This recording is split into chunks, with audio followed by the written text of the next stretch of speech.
Well, hello, everyone. And it looks like we got 4 people here right now. Say hey in the chat so we know who's here. And we'll get things started. So, obviously, as usual, the link is posted right up there. And hopefully everybody's doing well today. Been another busy work day. And things are, are what they are. Going to be in Virginia this weekend. Hey, Randy, good to see you. Going to be at the Virginia show. Mike, good to see you. Virginia and Whiteville, Virginia this weekend. That's, I guess I'll get there Friday, and then it'll be Saturday and Sunday at the show. And good to see you. Thanks for everybody for coming in. So, just getting things up and going. I've been working on trying to make some. I haven't used my laser in a while, so I've been working on trying to make some more of these boxes. Believe it or not, I did a stupid thing. Not really stupid, but it was not something I had intended. I did some photos playing around, and I had this box there with, this has some other stuff in it, but I had this box which conveniently is sized to fit 3 of my creamed honeys in it. And after I posted up a picture on my Facebook, I had people starting to ask about getting these as holiday gifts. So in my infinite wisdom, I decided, you know what? Let me set up my laser and try to see if I could get that up and going. And so started to try to do that. Yeah, I saw that Cayman had a live stream earlier. I watched a few minutes of it. I didn't watch all of it, I'll say that. But I got the gist that they stopped some Tropicale laps from coming in to the United States on a ship, that just happens to be one they've caught. I wouldn't be surprised if they're already here, but, we'll see. In golden honey we trust. Exactly. Exactly. So just trying to get some things going. Obviously, I did a little short video earlier about using AI to improve images on at my level. I'm not an AI expert by any stretch of the imagination, but I did a little video of some, to give you an idea. Just if you didn't catch that one, I'll just show you what I did here. Let's see, share my screen, and I'll come over here and share the whole screen. So I took this photo here, open it up on my phone real quick on my desk. Oh, hold on. Let me put that on the screen. I took this picture here real quickly on my desk, and then created this photo with AI out of that picture. So definitely allows you to take, I'll say my phone, because that's what I took the picture with. Obviously, yeah, you don't have to be an expert, but as long as you could take a halfway decent picture with your camera, like in my photo, the lid was not open, right? And now the lid's open. so it did a good, it was good. And so, just to give you an example that you could do things. So when you share it out on your social media and whatnot, that you get you can get a quality photo without having to pay somebody to do that for you. So, you don't have to just necessarily do like I was doing, clipping out, basically taking a picture, removing the background, then putting that on top of another picture. And it was a lot of work. This is not a lot of work, but it works effectively, right? So they get the idea. That's got my big logo. You can't really read this other stuff down here, but they definitely got the logo and the name and the fruit, right? So they could look it up. So it's just something that you can do. pretty simply in a few minutes to make a nice photo. So anyway, some people like that type of stuff. It just helps you market your brand, right? Whatever that is. You may or not even have to. You might be lucky enough to be able to just sell your stuff no problem and not have to worry about that at all. I just think it's a cool little feature. See if I can. They've changed the little things again, the icons. But Brad said he would be joining me. He said he may not be right at 8, but he said he would be coming. So I won't be talking to the chat box all evening. You know, when that happens, that we leave pretty quickly. Right, Brent? You don't have to be an expert, but you can do some simple things. I don't think Brad would mind this. I did one for him, and I'll just show you that one. I did a couple, actually, but I'll do the one that I like the best. How about that? So he sent me a jar of image of a jar of his honey, and so this is what came out. A nice holiday. Yeah, it does. You got to be a little bit clever, right? So was able to take a single picture of a jar of honey and AI it into a nice little holiday advertising, right? So it's just, if you know, you can do what you want to, obviously, but I just thought it was a cool thing that I would share with you guys. And you know, as compared to just a photo of your product, you can make a nice professional looking one and definitely help market yourself. And you know, so that's always fun. It's always fun stuff. I am using, that is just Google Gemini or Gemini AI. It's a Google product. And I mean, it's pretty simple. I mean, it's pretty good about taking stuff out. The thumbnail, all that's on this video is not a, I zoomed it in, so it's not really in focus, but it was a nice thumbnail. For some reason, it couldn't get beekeeper spelled right. It spells that wrong all the time. And it couldn't do a few things. Let me show you some of the, while we're talking about this AI thing, I'll just give you an example. Brad did a bunch of photos. He had some photos professionally taken of his product, and this image here that I'm going to pop up is the original photo. This is one of the same photo. Original,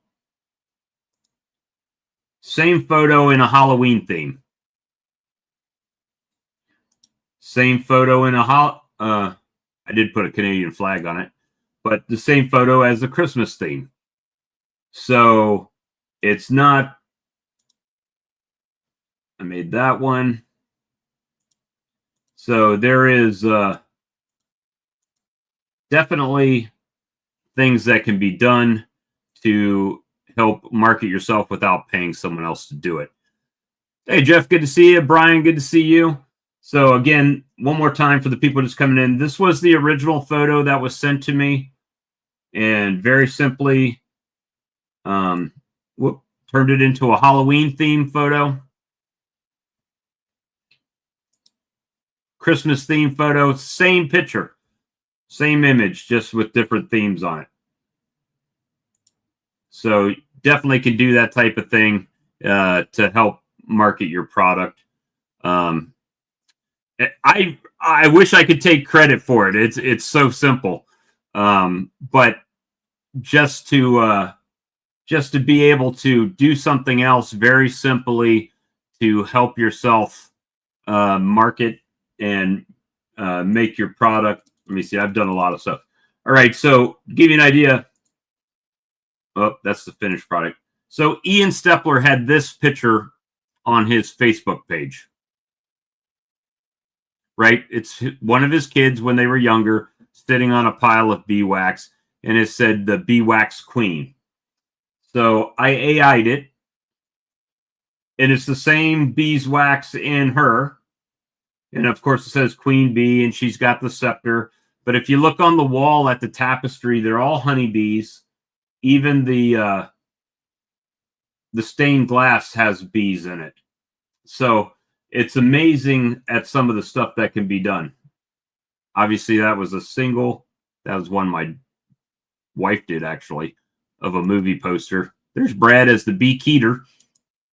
So anyway, that's just some things that, yeah, sometimes it takes a minute to get it right. But AI Beaconomics, right? I mean, if I can take a picture with my phone that looks, Brian, you didn't see the one earlier, but I'll show you what I did. Screen share, entire screen. And I apologize that I'm going over the same thing a few times here. But this was the photo I took during the live video on my phone and sent it to myself. And that's what I turned it into, AI, using AI. So,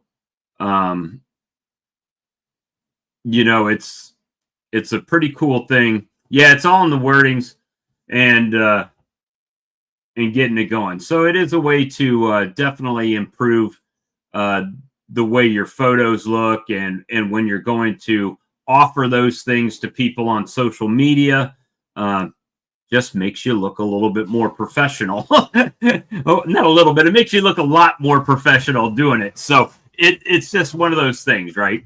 So, and obviously, perception is king when you sell stuff, and so that's what we were trying to accomplish. Just make it look a bit more professional, and it seems to have gone good. I've had some responses, actually. Like I said, when I sent my daughter some honey, I didn't want the glass to break, so I put it in one of these that I made. And next thing you know, and I did some pictures right online of this, and then next thing you know, I've got people asking me, "Hey, do you do those for holiday gifts?" So I started to look at trying to make some more, and so I was doing that a little while ago. But so you know, maybe they'll buy 3 of them at a time. That works good. And then I just have to figure out how much it cost me for the box to make, and you know, something really simple to do. And it's not terrible. Other option is buying a box that's similar dimensions to this very cheaply. No, I don't. Brian, that's actually Google Gemini AI. It's free to use. So now I haven't noticed that it's operating. I don't have a paid one. Everything I've done has been with the free one. Now it does have a watermark on it, so maybe maybe the paid one doesn't have a watermark. I don't know. But you know, if you're good with editing, you could just trim that off the photo. So that's you know, it's different things. So it is no, I don't think AI will replace beekeepers. That we're probably safe, Brian. Probably safe on that. Let's see. Hey, you guys don't be shy. Click the link and come on in, because I like to chat bees, but I'm not going to sit here and talk to the chat all night. You know that about me. Let's see. Here he comes. Here he comes to save the day. That bee man. Howdy. Howdy. Long time no see. I was just bragging Talked on to your you AI. forever.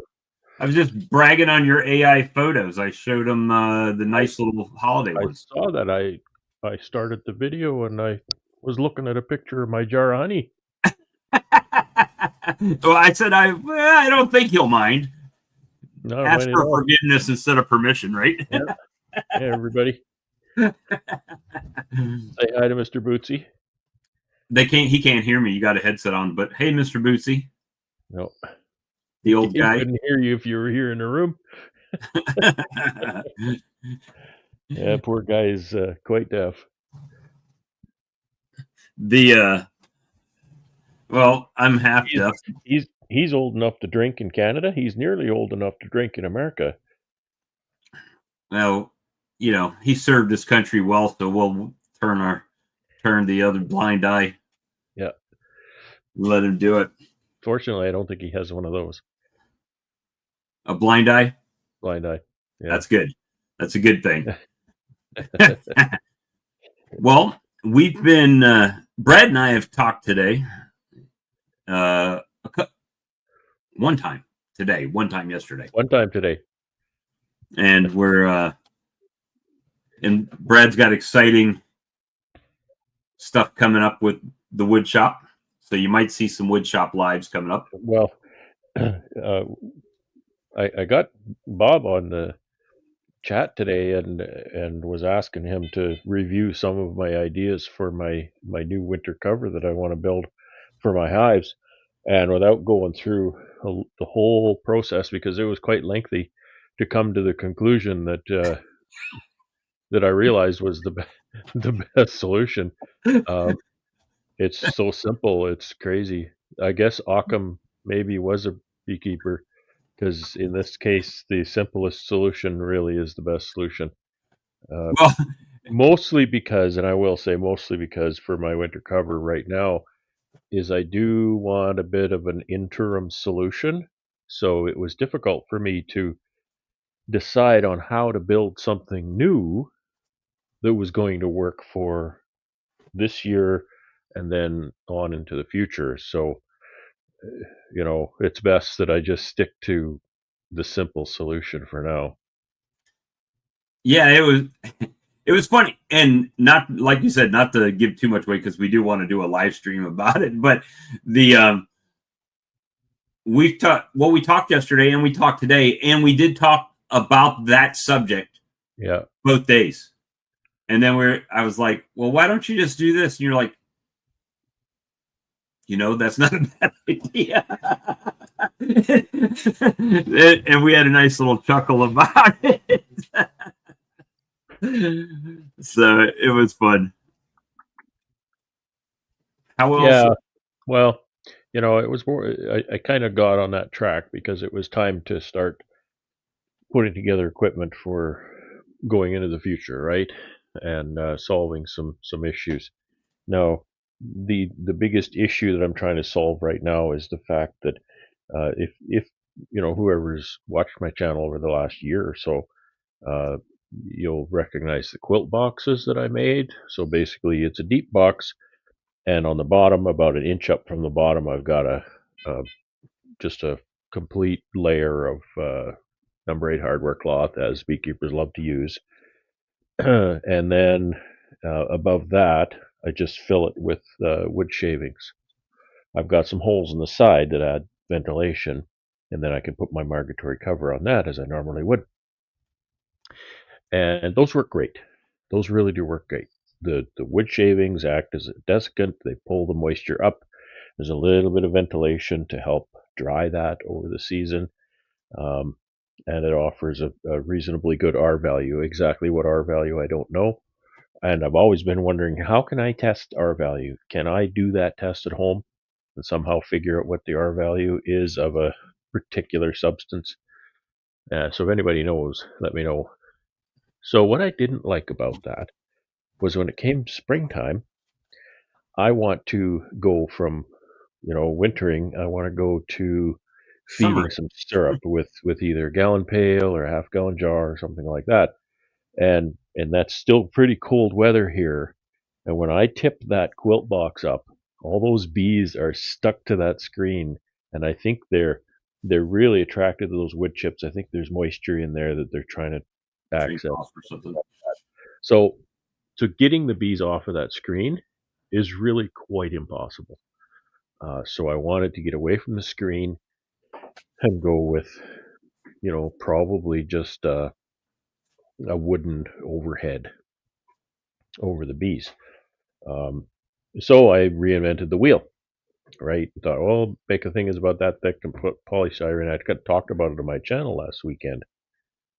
But it kind of started making sense that there's another mitigating factor here too. That really I should take the quilt box that I have and just cut a piece of 3/8 plywood and put it just below the screen. Keep the bees off the screen. It's like genius. And For this year, that's what I'll probably do. there's James. He said he can help you with that. Can help me with that. James said he can help you with that. Westcliff Honey said Brad could use Ask AI to design him a winter cover. Yeah. Well, I mean, there's some things, right? Like, well, if we go into it too deep, we might as well just talk about it. So we won't talk about No, it. whatever. I don't mind. I don't All mind. right. So, Brad's looking to transition to more into poly. Right. So the poly has a different thickness than the wood does. So if you make it for the wood, then it doesn't fit right on the poly, and if you make it for the poly, it doesn't fit right on the pallet with the wood. Right. So that's kind of where it's at. So looking for an intermediate solution at this point. Right, and that's why the future design wasn't working with the wooden boxes that I have now, because the wooden boxes are 7/8, the poly boxes are 1.5 inches. So it wasn't going to work, particularly because I'm on a two-way pallet, so the cover cannot protrude over the side of the box in the center. So all of the difference between the size of the cover and the size of the box needs to hang over the outboard side, and we ended up with just a little, what was it? It was 3/8. 3/8 or something, um, contact with the box, and I wasn't comfortable with that. And there were some other difficulties with it too. But Sorry, it I'm worked yawning a out. bit. It did work out. Yeah. So the it's So the nice thing is the plywood that I cut to sit inside these quilt boxes should be the same size plywood or even a little bit bigger than what I need to build the insulated cover that I want to use for the poly boxes. So that's so it should work out that's well. it's not going to be a waste. And sometimes, and I really appreciate the fact that I am not a woodworker, guys. Everybody knows that. I don't build boxes. I don't build lids. I don't build anything. I might assemble, but I don't build. Right. So, but Brad said, well, he asked me about it to look at it with him. And I said, sure, let's do that. And I'm not a woodworker, but I was able to say, well, what about this? And what about that? And some of it made sense, was good ideas. And some of it was like, I know Brad was saying that's stupid, and I understand that, but it's one of those things that you bounce the idea off of somebody else and they can say, well, what about this and what about that, and just stimulate the thought, right? Yeah, well, I do the same thing if I'm talking to anybody about building, um, fabricating out of metal. I'm not a metal fabricator, so I'm not really sure of all the nuances about how things are done. Like wood has some very specific needs because of the grain structure of wood. You Mm-hmm. can't use it the wrong way. Your joinery always has to make sense. And who was it? Jack and Danae said my cute partner. I've got another cute partner here that you can't see. That's Yes. Sister. She doesn't like to be picked up. And the other cat really doesn't like to be picked up. This guy, this guy is the cuddly guy. So you just can't see that I'm kind of covered in cats. The Crazy crazy cat cat man. man. Yeah, but she had to come over for some pets too. You can't you just can't see her. She's right here. See, there's the top of your head. There you go. Triple There you trouble. go. She loves the head scratch. Hey, Roy, good to see you. So yeah, that was a fun uh, process. I'm glad we went through that. The So it my computer's ramping up for some reason right now. Let me see what's going on. Hold on. For some reason, my GPU jumped up to 100% usage when it's not supposed to. James says many minds make great discoveries. Well, except if you talk about the Liberal Party of Canada, well, that's a different deal. I think he's talking about my many personalities. I've got 3 minds. They're just all in one brain. Let's see. I guess Charlie was on Bills last night, so we may not see him tonight. Let's see. Hey, Blaine, good to see you. Blaine made an app. I don't know what app Blaine made. No minds in that party, Brad. AI's aware. It can't even spell beekeeper correctly. So I'm not too worried about the AI at this point. AI, sometimes AI reminds me, remember the old Jeff Goldblum movie, The Fly? Oh, yeah. It's kind of like that. I you, End up with something sticking out of the side of your head or something. it would say it would spell beekeeper and never beekeeper. And I would say that's incorrect. Spell it this way, or this is the correct spelling. And it'd say, you're absolutely right. Let me fix that for you. And it would come back and it would be spelled incorrectly again. I'm like, yoy vey. I just gave up on it. So I'm taking over your channel here. Yeah, no worries. So Charlie's talking about seeing conversation about people wrapping their hives. Wrapping, it's not, yo, winter's coming, get the wraps, get to keep the bees warm. That's not the wrapping we're talking about. It's You wrapping. know that is forever on the internet now. me doing a terrible rap. So just asking what do you think about that? I grabbed that because I think winter prep and stuff is really, really interesting. I'm a big fan of the concepts that we use and the misconceptions that we have about what happens, what goes on, and what the bees need.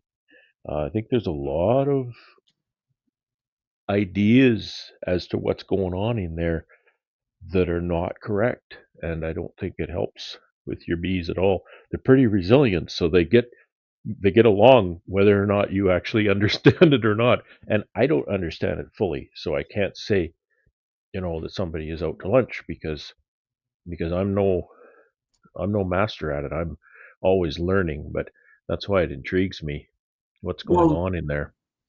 he's asking, does he insulate the top? And you do.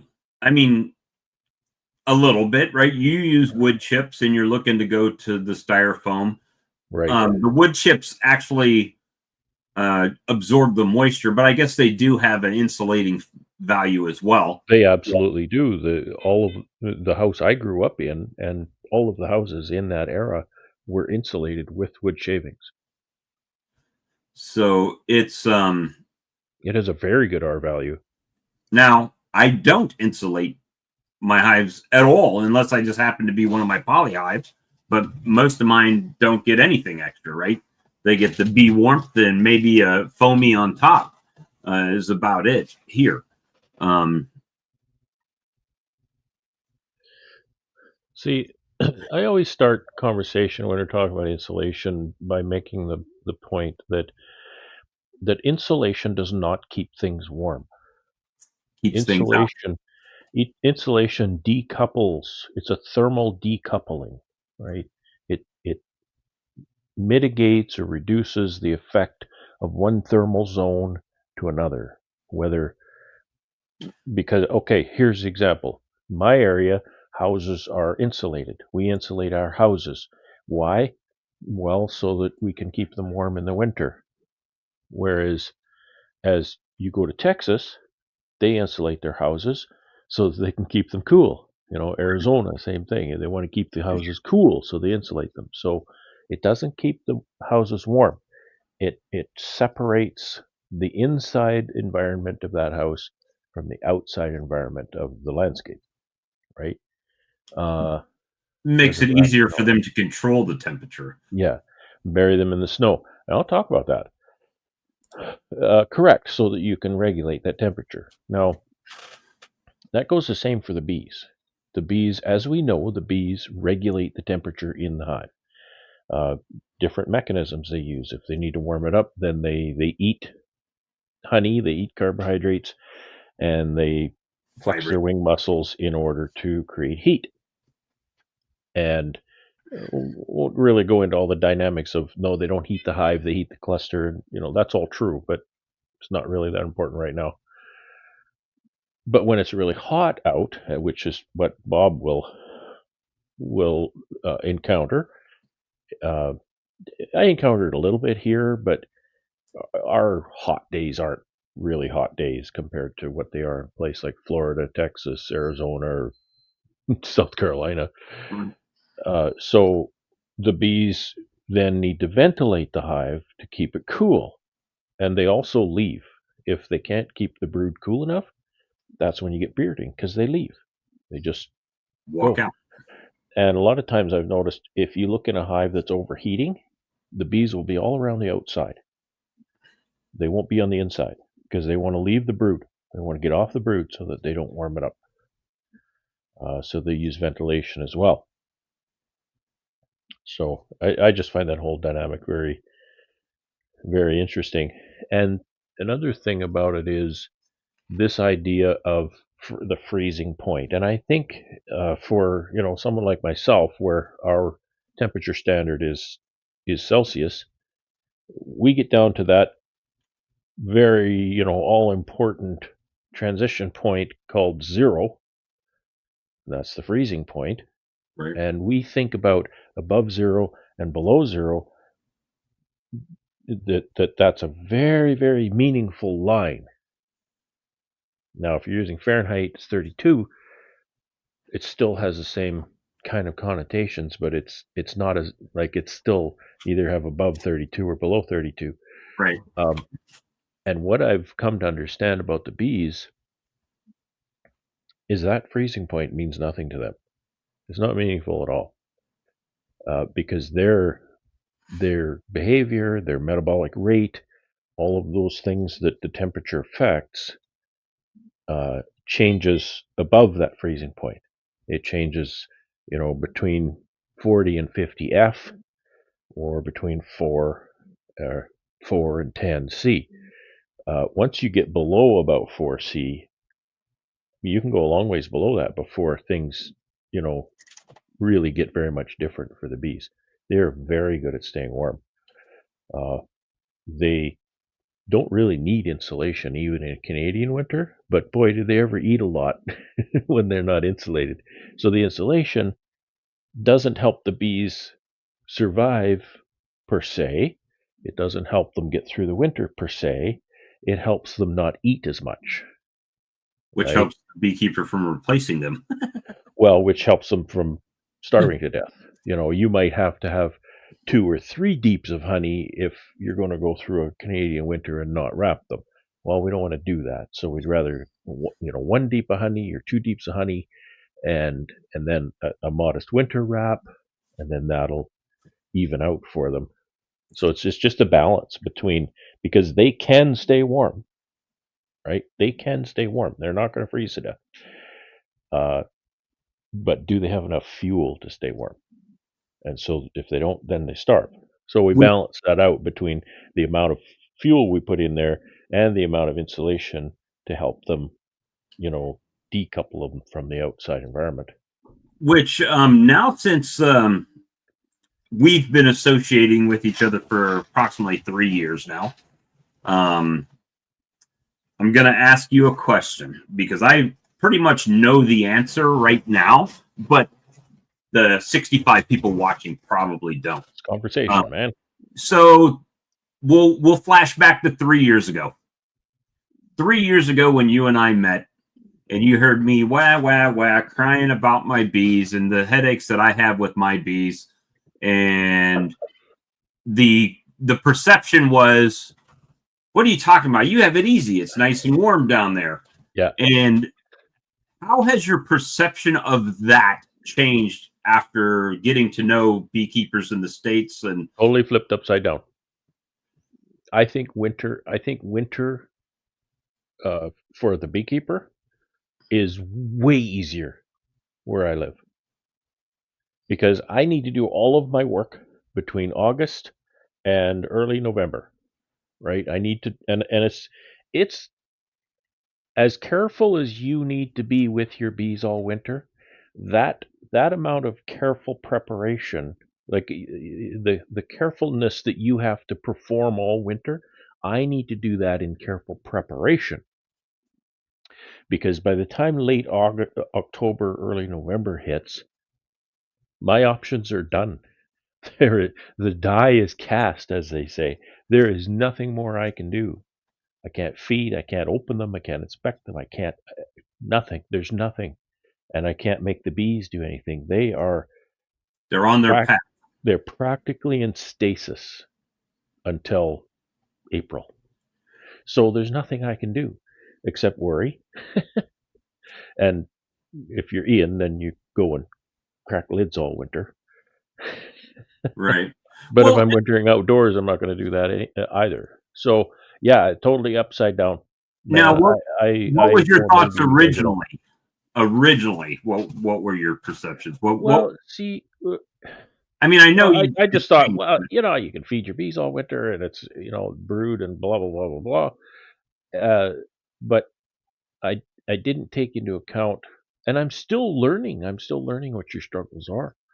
But I didn't take into account that long dearth period that has no shutdown, right? right? Your bees are not like my bees shut down, and they'll live for 6 months, just With like that. very little movement, like no Yeah, flight, just yeah. walking around the inside of the colony, maybe, and Oh, that's if you look in there, you can look in the entrance and see inside there, even in the building. Uh, you don't see much movement generally. There's a little. You can tell they're not dead, but barely, right. you know. As So they compared are to, very much in stasis. it gets warm enough to fly every Yeah, day yeah. at some point. Generally, there might be a couple days where they don't, but generally they can fly. But without anything for them to forage, they're just flying and burning resources the whole time. They're they're they're killing themselves looking for nothing, Yes. right? And there's nothing I can do aside from putting them in a cold storage. Yeah, if you had a big refrigeration system, some kind of refrigeration unit that you could put them in, then you could. You could And do the same thing I do. I think it's really funny because I had just the opposite perspective.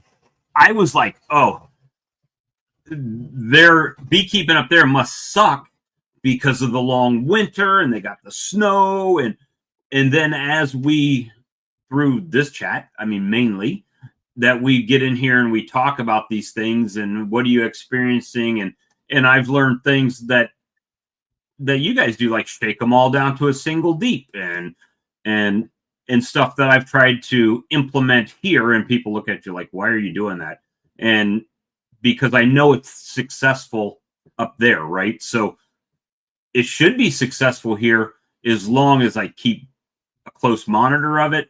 And things that I've started doing that other beekeepers in my area don't do, like I start feeding pollen patty earlier. Why? They're flying. They need it. And it helps them build up for that February when they're going to get out and Yep. start getting stuff. So, If they're flying, they're dying. And so if they're flying, they need that brood replacement constantly. We have very little brood all winter. There's a little bit, but not much. So one of the advantages we have is winter is actually a pretty good mite control because with very little brood, the mites aren't reproducing and then much at all. if you use some kind of pest management, then you can knock them down pretty Yeah, effectively. yeah, and that's what I try to do in October or even early November if it's nice, He said, is yeah. get some oxalic acid in. Tiny Creek said, yeah, half the length of season, 10 times the honey. Yeah, yeah. Well, the days are twice as long too, so that helps with the foraging time. That is something that I think is underlooked at. The length of days where Yep. you're at. A typical summer day for you is what? I think you said you get like 4 or 5 hours of actual darkness. Um, Probably a little more than that, but it's like sunrise, and it gets light outside a long time before sunrise because the sun doesn't come up over the horizon like that in the summer. Right. It's not The like you sun flip the the switch sun and the comes sun's there. comes like this, right? And then just peeks over the horizon. So it's light like an hour before sunrise. But where you Uh, live, the sun stays kind of, or the sun and moon kind of say they never really set. It seems it's just like they just kind of well, I'm really not that far north in my in my context of my world. But yeah, in the middle of summer around the solstice, you can actually stand at my place and you can see the glow in the sky all night go across the northern sky. If it's a clear night and whatnot, you can see right. the glow. So the sun isn't far below the horizon, and you And it, don't have to go too much farther north for you to be able to actually see the sun. well, that gives your bees a very long foraging period. Yeah, yeah. It gets Uh, getting dark here about 11 p.m. and it's getting light about 4. well, I remember when I was a kid, I lived in Iowa in the Midwest, and for some reason, it seems like I remember it being sunlight to like 9 or 9:30 at night up there. And down here in South Carolina, it seems like 8 o'clock, 8:30, it's a wrap here. So That's what blew me away in 2010 when we went to Key West, um, at the end of May. I mean, it was a bad time to go to Key West because it's so hot, especially for us. And we were camping there, and we were in the RV park, and you know, doing my thing. And then 7 o'clock, it was pitch black, and right. it's kind of like, what in the world is going on? Because at home, it's you can drive without headlights practically for. I mean, you can see enough that you could keep your car on the road until 11:30 at night. Well, the good thing is in Florida, when the sun shuts off like that, it's a little bit cooler. Well, it was, and it was really fast too. It was kind of like, yeah, it's a normal day, and the lights went out within seemed like 10 minutes. It went from day till night. Right. It was just as there was no twilight. Well, I mean, it's so I think we're safe to say that it definitely exemplifies. I think, everybody says beekeeping is local. It is to an extent based on the forage and everything. Hmm. Um, but the actual art of beekeeping is the same. It's the same bees, The same bees. and They and react this the is the same. point They I do keep the making, same. that learning about you, you know, I watch Mike Berry and Cajun Brad and Bill's in Texas and Charlie's East Coast. And even Big Mike, he's not that far south, but he's East Coast. So there's things that I watch with him too. And DC, I'm familiar with DC's climate because I've lived out in the West Coast. So all of those things, like I look at what DC puts up with the winter. I couldn't imagine doing that. That would be a huge pain because it doesn't get that cold, but it's just everything is 150% humidity all the time, and Wet. so you get that. I can deal with cold. I don't know what to do with humidity. What could you do, right? So looking at how you keep bees in the winter, um, makes me understand more about my bees because it's the same bees, right? Uh, And you can say, "Boy, I wish my bees weren't flying today." I, I, we get I think if we're keeping bees in a same general area all the time, I think we kind of get, this is what I do. This is what I do in May. This is what I do in June. You just kind of, Mhm. this is what I do. This is what I do. But to be able to see what you go through helps me to understand, why are my bees doing this? Why am I doing this? And what is it about the blooms, the blossoms, the different plants? What is it about the weather? What is it about the temperatures, and all of that kind of thing that affects the bees in certain ways? Because I can see the same thing happening with you in a totally different context. Because like you'll have a spring flow. A lot of places have a spring flow and a fall flow, right? And a great big dearth in between. Right. Well, as you go from a warmer climate to a colder climate, that spring and fall flow and the dearth in between kind of does this, right? Right. Sorry, my big guy here has to go somewhere. You go down now.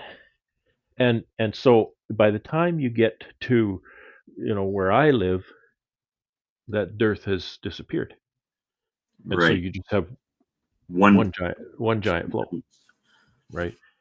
Uh, 1st of July, game on. 1st of August, tap gets turned off. When you say 1st of July, that's when I'm pulling my honey. Yeah, All of my honey's coming off, at least as long as I get around to it. You know what I mean? but you'll But get another flow later on, won't you? possibly. Okay. We get goldenrod. Like I've got goldenrod around right now, but it's not like the big field behind you, right? It's like running down the roads and stuff like that. Hey, look, we got us a new guest. You spoke him into existence. Hey, Big Mike. Hey, how's it going? Good, man. Going good. All Hey, right. Corey, come on in. We're talking about. I'm Comparing representing the South here. We're talking about beekeeping in different areas. different Oh, areas. I've been listening to you. So hey, Corey.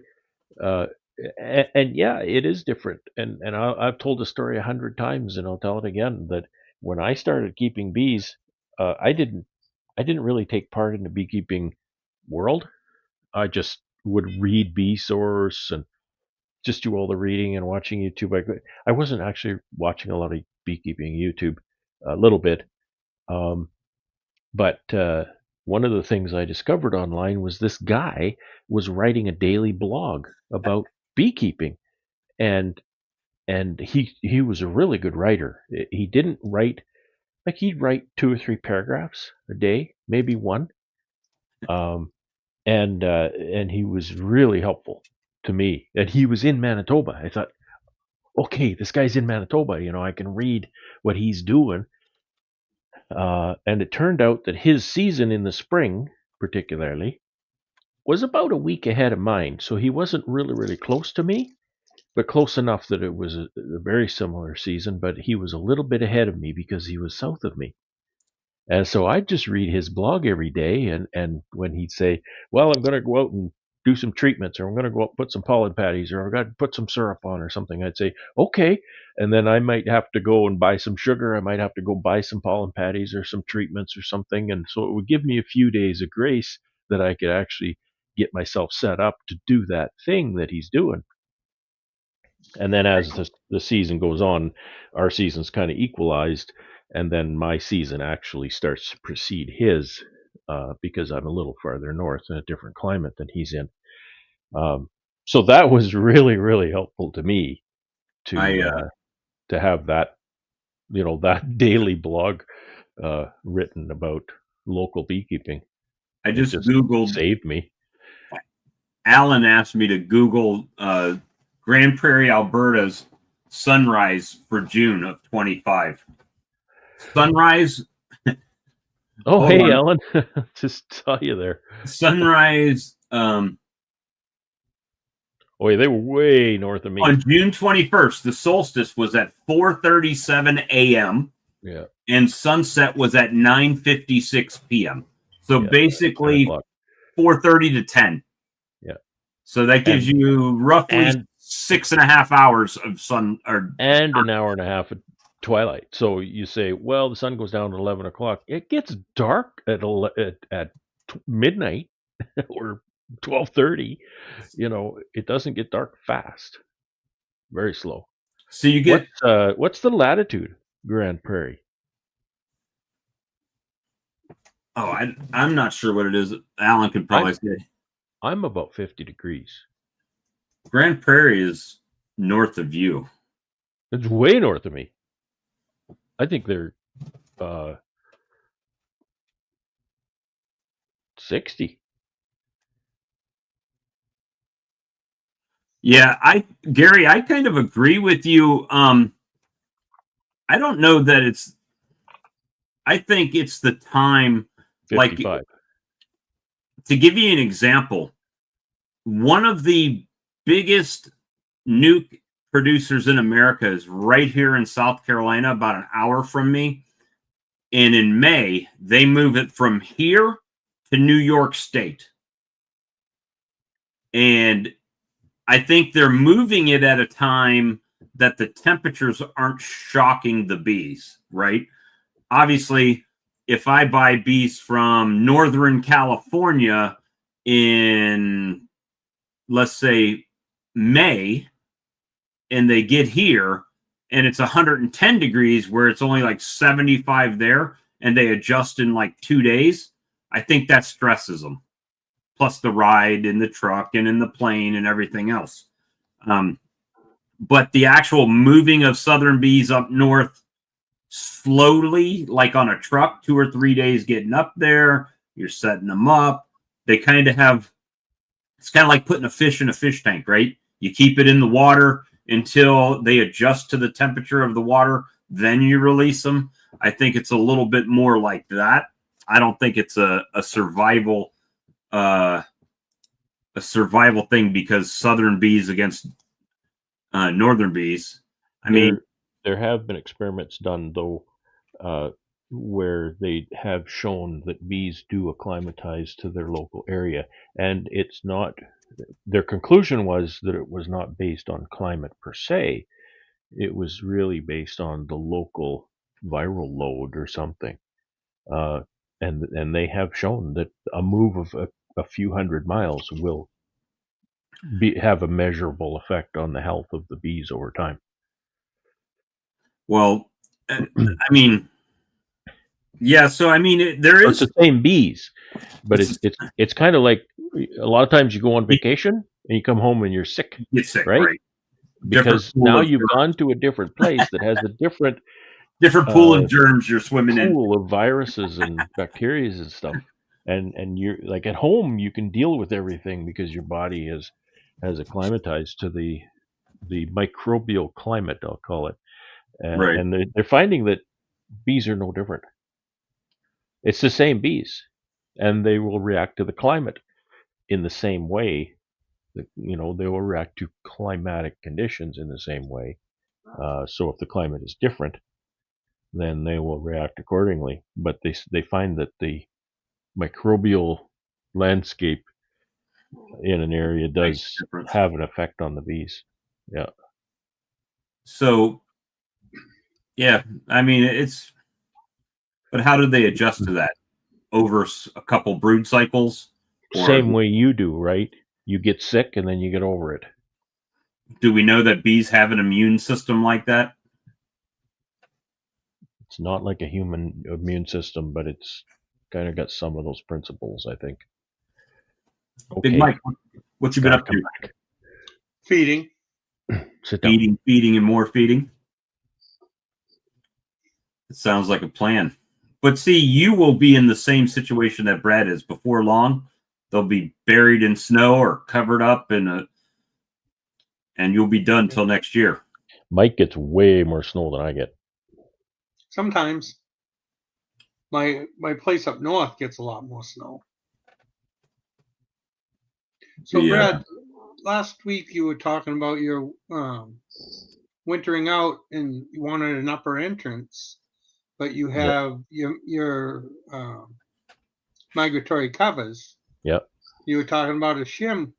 Couldn't you make your shim kind of like a snowgrove board with the little flip out?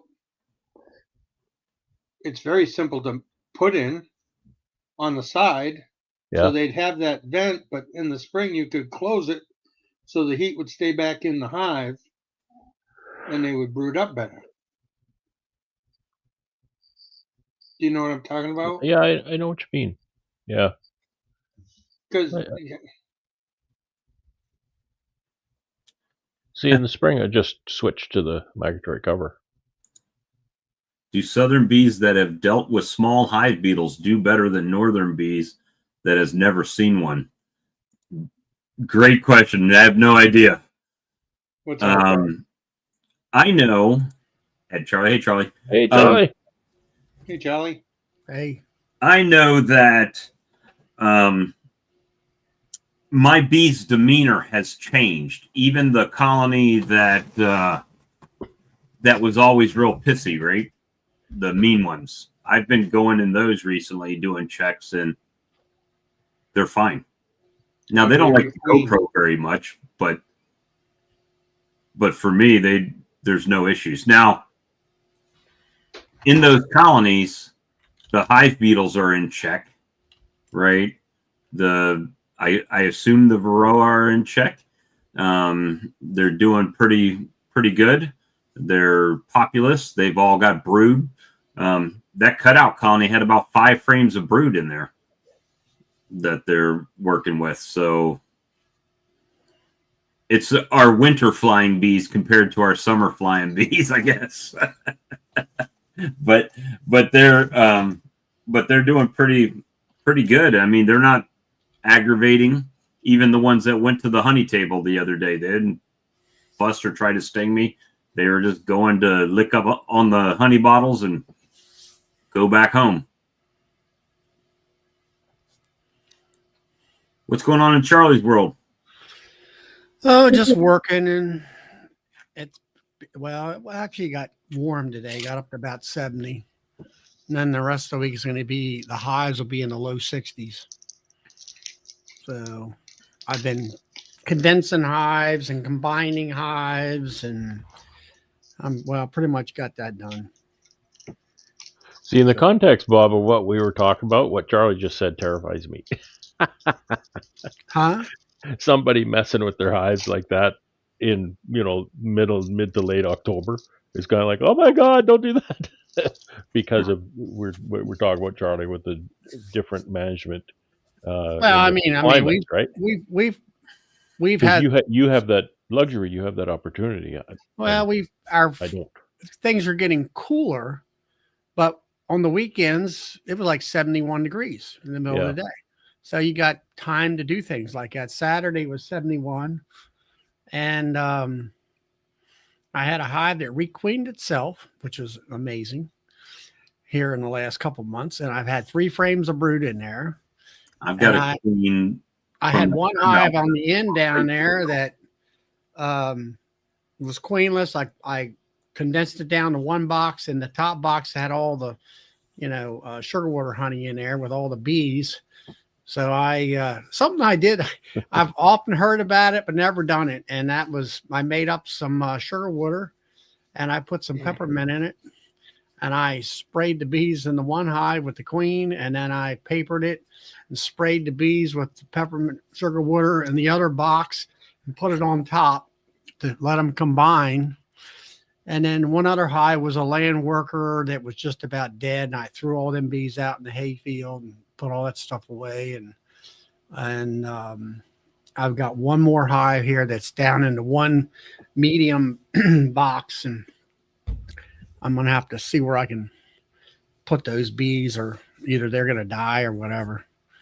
So, but See, I don't think it's been 50F here for about 4 days. It's been pretty cold and raining a lot. I know it's going to get chill. I mean, at nighttime it's going to be 40 degrees at night, and let's say 62 at the most during the daytime, which is cold. 40 last night. Here. Relatively cold. But I watched your video last week, and you were talking about the polystyrene supers or brood boxes. Hey, Corey. And that's going to play, if you're trying to put them on your 2-ways and you got the W clips.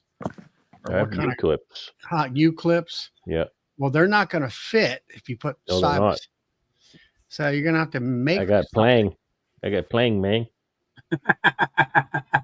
But now, what I don't quite, I heard, that's a woodshop video. Okay. But then, what kind of gets me is that you're going to poly hives or styrofoam boxes. Yeah.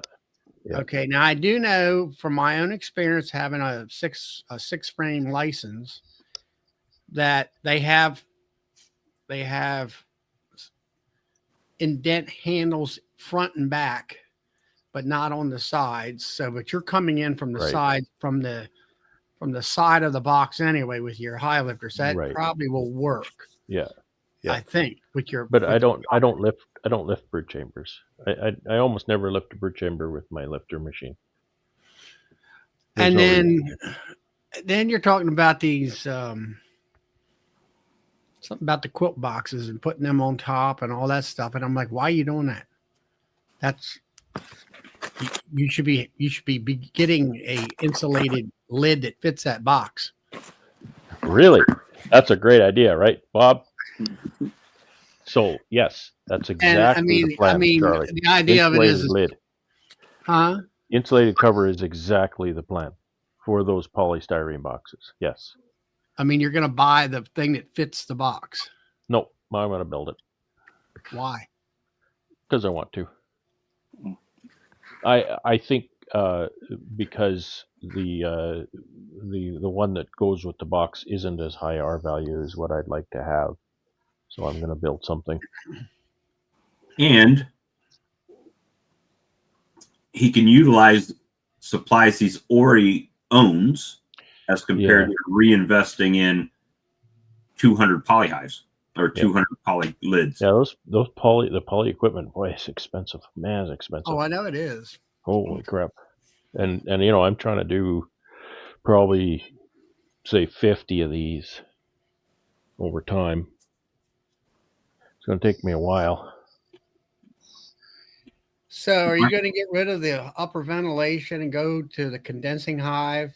No, my new insulated cover is going to have an upper entrance for ventilation. Ventilation. Why would you want to ventilate the hive?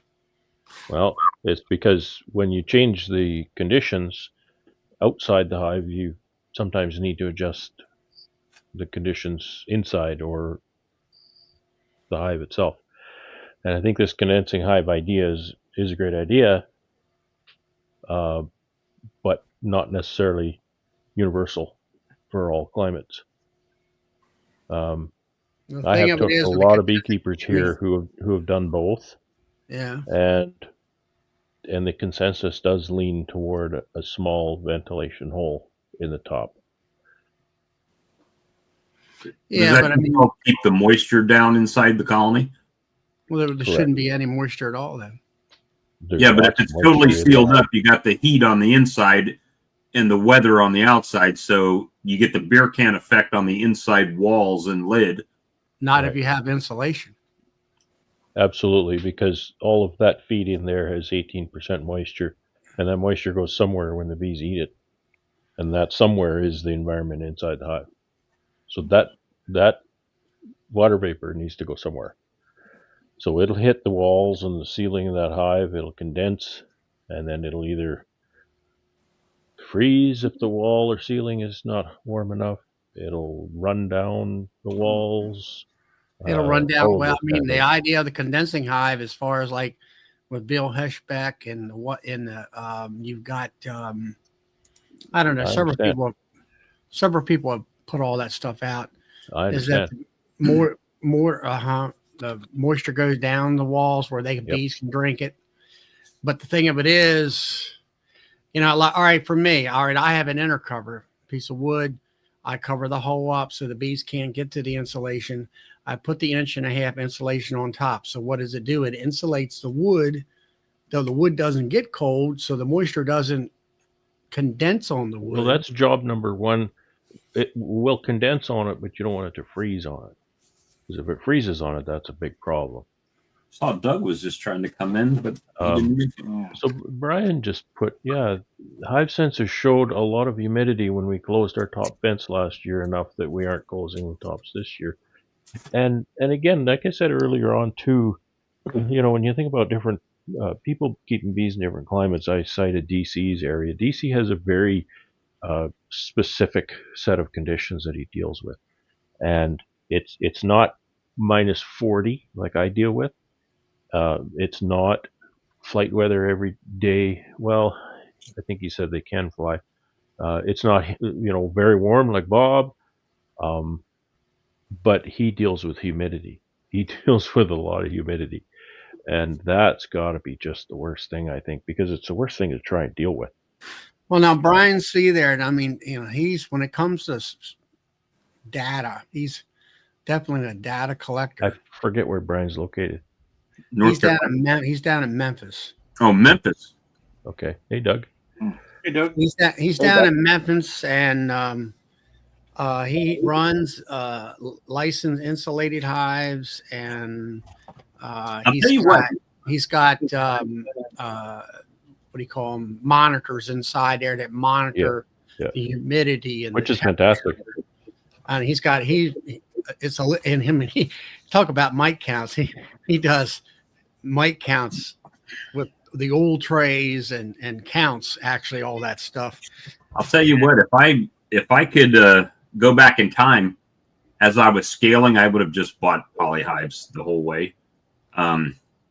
This last year that I actually had something in my polyhive through a winter, they came out so much better than all of my other colonies over winter. It wasn't even comparable. I mean, I ran a 6-frame licensed poly nuke. It was a double deep, completely all poly, and no upper ventilation. I did have one. They had 4 round circles in the bottom of their poly bottom board. I left one of those open, and half the time the bees like to propolize it up. They didn't like it, and there was no, I'll say, moisture raining down on them or anything like that. I think maybe there might have been some coming down the sidewalls and maybe down into the bottom board, but they did fine. And like you say, because they don't have to shiver and eat a lot of food to keep the hive warm or the cluster, you don't have to go through the feed hardly at all. And I think that's the number one job, I think, in wintering is to make sure they eat as little feed as possible, because then that makes all of those other things easier to deal with. If they eat a lot of feed, then you're going to have to deal with a lot more water vapor and moisture in the hive. Now, the biggest thing I found with beekeepers from around here was when you buy a licensed hive, it comes with a propolis trap sheet. That is the inner cover, and people would toss them to the side. And what are you doing?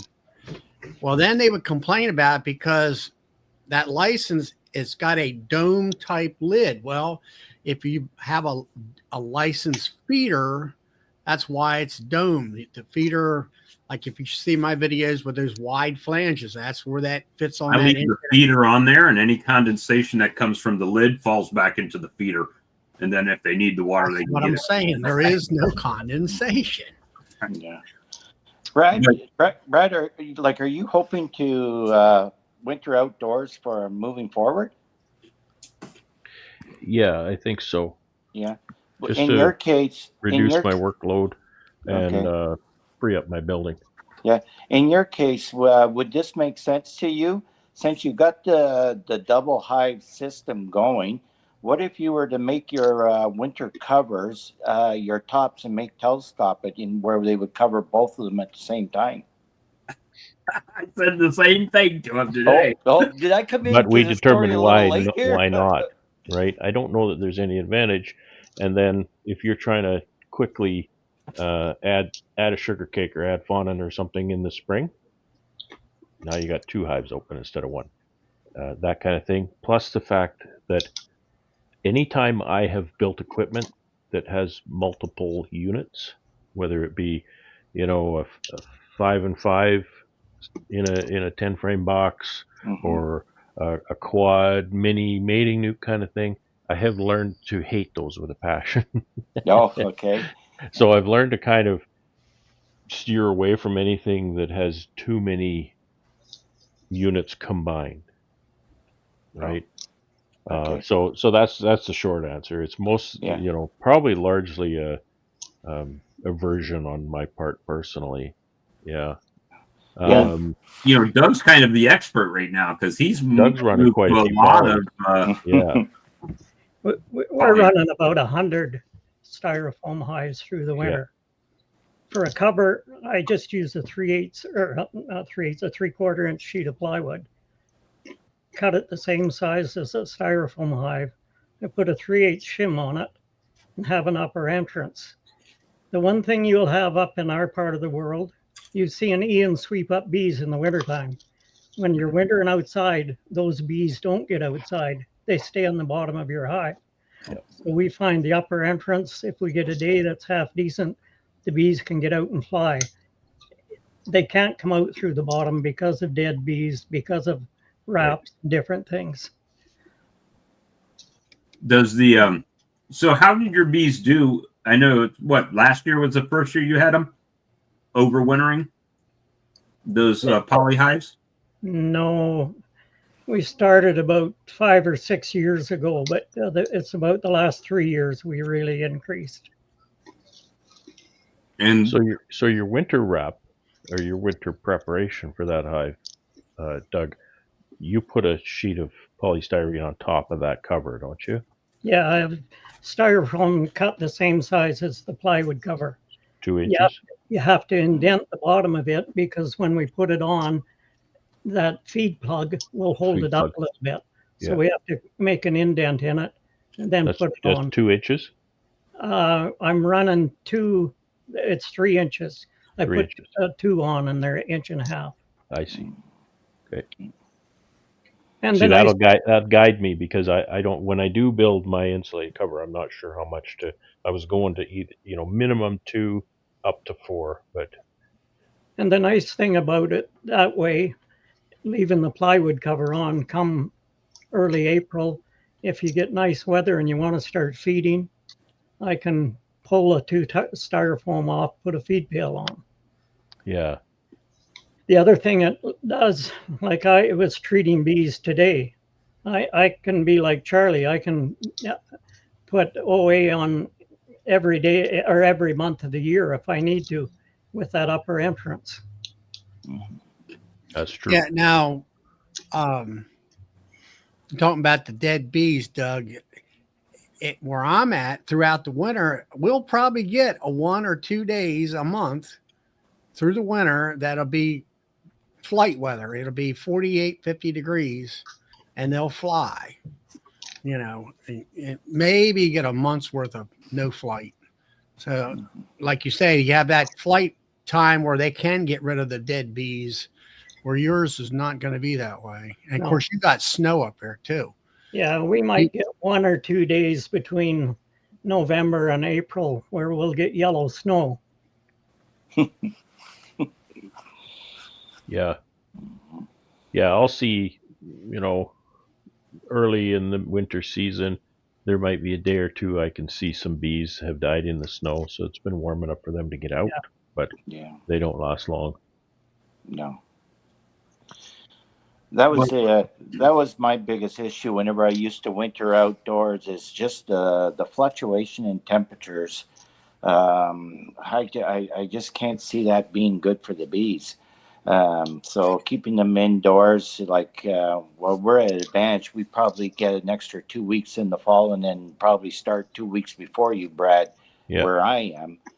So we got that extra month of leeway. So I got time. But whenever I wintered outdoors, I would see them fly out and they would just die in the snowbanks, stuff like that, because it's not uncommon to have snow well into April. Is this is the first winter that you'll be in building, Corey, or did you do that last year? No. I think this is almost. I think this is going to be my 4th or 5th in the building now. I built a honey house for just before COVID, so 2020, in the fall of 2020. So I would have wintered them that winter already. Corey is 5 degrees latitude south of me, and James McNally is 5 degrees latitude north of me. So we're spaced out 5 degrees. And then Doug's almost due west of you? I'm in between. Yeah. Yeah, Doug would be pretty well the same latitude as I am. Yeah. We get a lot of humidity, though, because of from the Great Lakes, right, and stuff. So, like, I'm right down in the St. Lawrence Valley, right on the St. Lawrence River itself. So, the humidity is quite high at times out here. And that's another difference between myself and Ian. Like, Ian has that escarpment that he farms on. Like, he'll be farming on top of the escarpment and below, as you know, Corey. Yeah. And that's quite a elevation difference, as you recall, when we were there. I don't have an elevation difference like that, but I've got this giant lake right next to me. You know, I've got the 11th largest lake in the world, 1.5 miles from my house. Mm-hmm. So that definitely changes my environment is kind of a little microcosm in the area. It definitely has a big effect on the weather here. So do you get more like lake effect snows? Or? I get quite a bit of lake effect snow. In the fall, the lake actually helps keep the weather warmer here because the lake changes temperature a lot slower than the land. Right. And then in the spring, when the wind comes across that lake, it does not warm up here at all. It's cooler. Yeah, it can stay colder. Yeah, especially if the wind is just in that right direction. And anything north to northwest wind here is just cold. It's been there's a northwest wind here right now. It's cold. It's been miserable. It's been raining so much. They kept telling me Manitoba was cold, and then Brad comes to the airport in shorts to pick me Short up. pants in February. But when I left, 4 days later, 5 days later, it was a different story. You learn. Yeah. Really quickly. It wasn't really all that much colder. It got windy and it got a bit of snow. Like the day we drove to Ian's, it was a pretty nice day. It was a gorgeous day. I'm gonna tell you. When Bob and I was saying, here's the difference between Winnipeg and Toronto. My only personal experience. When I was at the airport in Winnipeg, it was like a freaking blizzard. They took the plane right off. Yeah, and it's kind of like we landed in Toronto. It was raining, and they came on the speaker and said, "You can expect a flight delay due to rain." I'm like, that makes no sense to me. Yeah. Yeah. Winnipeg is like is like that. Is he going to close the airport? What? We can't shut down the planet because of snow. That's why we get here. What do we close the airport? Why would we close the airport? Yeah. They just it was kind of cool because they just ran you through a big de-icing machine, like a big car wash. Yep. Where you just run through it and it de-ices the plane and hit the skies. Just about 1,000 gallons of antifreeze all over the plane. Oh yeah. Yeah, but most airports don't even have them like that. They just have de-icing trucks, and that's it. They rebuilt our whole airport terminal here recently, so it's pretty modern. But we used to just have the truck with the thing, the little sprayer. But it's so common here now, right? Yeah. It's so often the planes need, because they don't have time to take the truck and push a thing. It's just like a car wash. You just drive through it, kind of thing. Yeah, it's pretty neat experience. I enjoyed it. Snow is good.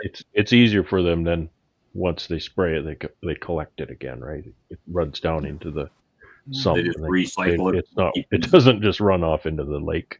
The drinking water. Yeah, into the drinking water. So did everybody have good seasons? You end up pleased with your seasons? I was happy with mine. Had 50% less colonies, but only 20% less honey than I had last year. So that's a win. Yeah, that's a win. Well, for sure. Terrible season. Uh-oh. Yeah, just awful here too. Really bad. Yeah. Thanks for asking. Yeah. Well, I got to witness yours, Brad. Yeah. How was yours, Corey? It wasn't too bad. We started off fantastic, and then we had the drought. We're still in a drought here. Actually, we still have no water out here. But yeah, it just hasn't rained, and then of course, next thing you know, it's Labor Day weekend, and you're pulling the supers off. So they did okay for what Mother Nature gave us, and I'm not going to complain about it. I can't. There's nothing we can change about it, right? Yeah, exactly. It's farming. You roll with the punches. That's the. Our biggest problem is it rained right about the time the major flow hit, and then after it did that, and it shut down for the rest of the summertime almost. Yeah, it was a little bit cooler here. We had little light rains a lot. So it'd rain a little bit and then the sun would come out, but it kept the temperature down. So it was much here, like in August here, usually it's hot and humid and everything else. And we might have had a few days like that, but the rest of the time it was relatively mild and cool and in the mid 70s, which is unheard of. And, just that's an odd time of year for us. Usually it's 80 or 90 degrees for months, for weeks. Yeah, we were hot here. The thunderstorms seem to have always went around the place. Like to the north of me, Ottawa, and them, they all definitely got the rain. They got the thunderstorms, whereas here we did not get it. Like right now, our goldfish in our pond, they're basically flapping around because there's no water in our pond yet. There's a lot of farmers that are still looking and having to go to the river to get water for their cattle right now. It's we're not in a good shape for our drought conditions. We were wet, lots of water, and probably the coolest July we've ever had. Yep.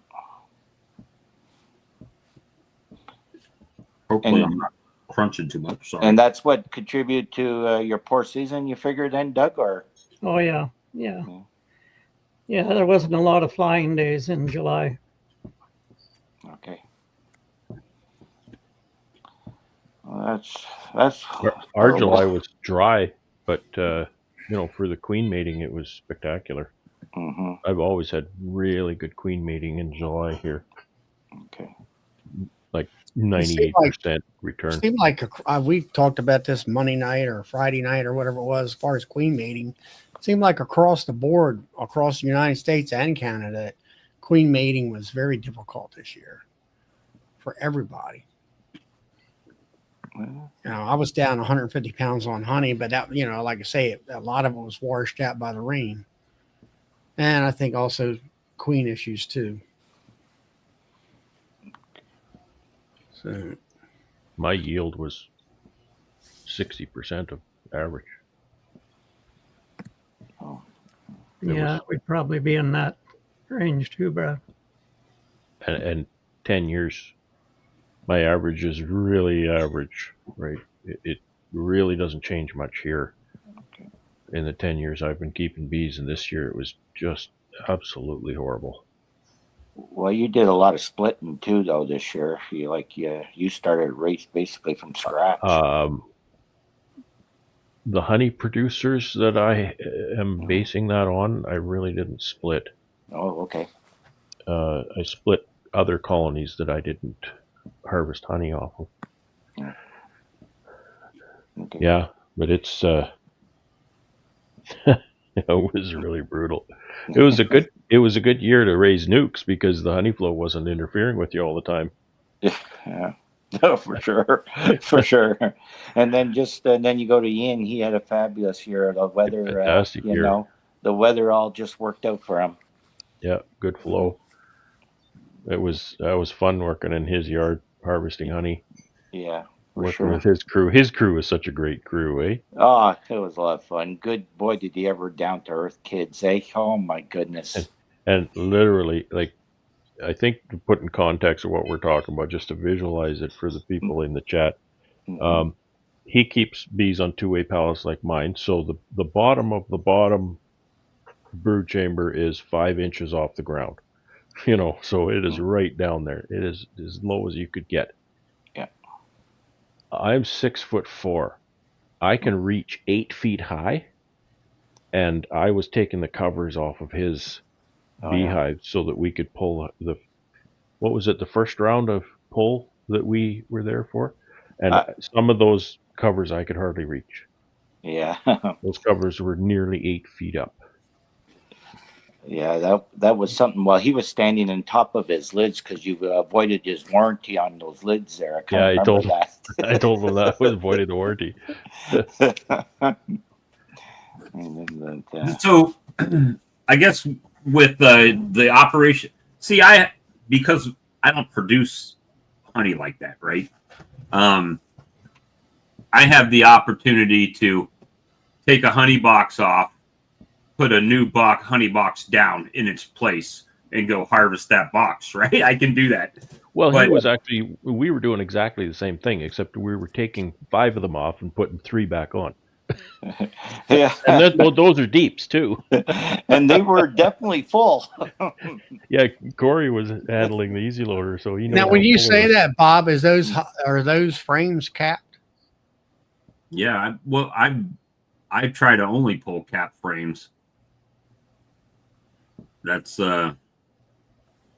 and because of Mother Nature assisting me in my beehive reduction, I have comb now, so I can just put comb back on as compared to having them draw it out. So I've been able, like I'll have 2 on there and they'll fill one up. I'll take one off, drop that one down, put the next one on top, and just keep it going. But at the end of the season, I always seem to have to pull off some boxes they didn't really mess with. But is what it is. Mm-hmm. But I've never really had that 8-foot tall colony before that I've seen in some people's videos and stuff. Ian probably gets it every year, right? But yeah, who was it? Who was the guy that? Charlie, you probably know this. Who's the guy that? I think he's down in Alabama with Bruce. Older guy, glasses, thin in hair a little bit. He made a few videos a couple years ago, but he would have really tall colonies too out there. Do you know what I'm talking about? I think I know who you're talking about, but I can't think of his name. I can't think of his name right now. But he used to make videos years ago. That wasn't too long ago, but he was like on. I think Bruce Jenny did a video with him or something. There's the young man himself. I took that picture. 1, 2, 3, 4, 5, 6. There's 6 above the escape. All right. So what is he? The 3 below the escape, are those not honey supers as well? Or is he not using those? Or are those 3 brood chambers? That's a brood box of 2 honey. He lifted these 6 up, put 2 empties below, and put the escape. And then we went back that day and we picked up this stack of 6. And then we added, what were we adding, Corey? 1 or 2? Mostly 1, because he was running low of boxes. I'm probably pretty sure that was the only reason, is because he didn't have enough boxes. Now that bee escape was effective enough that day to clear those boxes pretty much out in one day. Oh no, he puts them on a few days earlier. Well, yeah, not one day. Yeah. Oh, okay. Yeah, they were about 3 days, I think. Yeah. 3 or 4 days. I think they were on about 4 days for that one. Yeah. I don't know what he goes by a rule of thumb. Like, I think he just goes around and checks them. If the bees look like they cleared, that's when he says, "Okay, we're pulling this yard." I think that's right. Does he have? I don't think he really has a set amount of time. No, it's typically 3 or 4 days. Yeah, and they kind of, they just work. He's got things timed out pretty good, so they just work, and then they get around to the yards in that amount of time, and then they get a day of rain, and it kind of puts things behind and whatnot. So that's he'll get he'll do 2 of those in the summer. He'll do those 6 and he'll put more back on, and he'll get that much again. It's just insane. It's absolutely insane. Yeah. Well, at 6 there, if I remember correctly, his easy loader couldn't pick up the 6. It wasn't tall enough or something. The swing arm was too tall.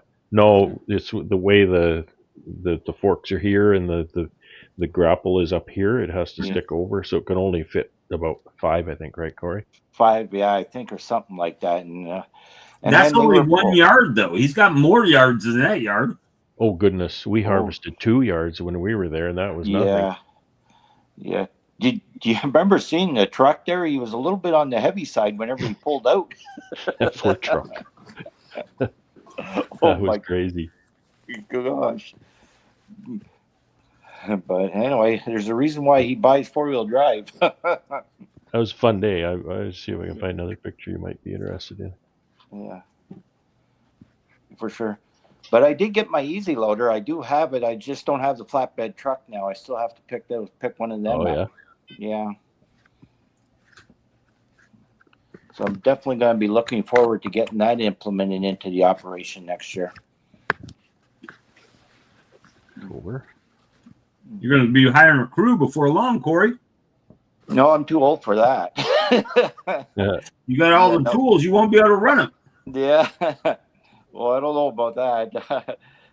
I'm a little bit too much on the stubborn side to give up, I guess. I don't know. But no, it's I buy the equipment so that I don't have to work so hard or hire the crew. Whenever you do that, the equipment kind of pays for itself pretty quick. Whenever you're not hiring personnel. And you don't have to. I've learned. Calculate the cost. I mean, you still have to make the payments, but there is value in that asset when you've depreciated it and you're done beekeeping, right? Oh, so really, you're kind of renting the thing over that many years because that's going to come back. If you can get 80% of the cost of that machine back, then you're renting it for that 20% over 10 or 15 years. Yeah. So it really becomes economical. Yeah.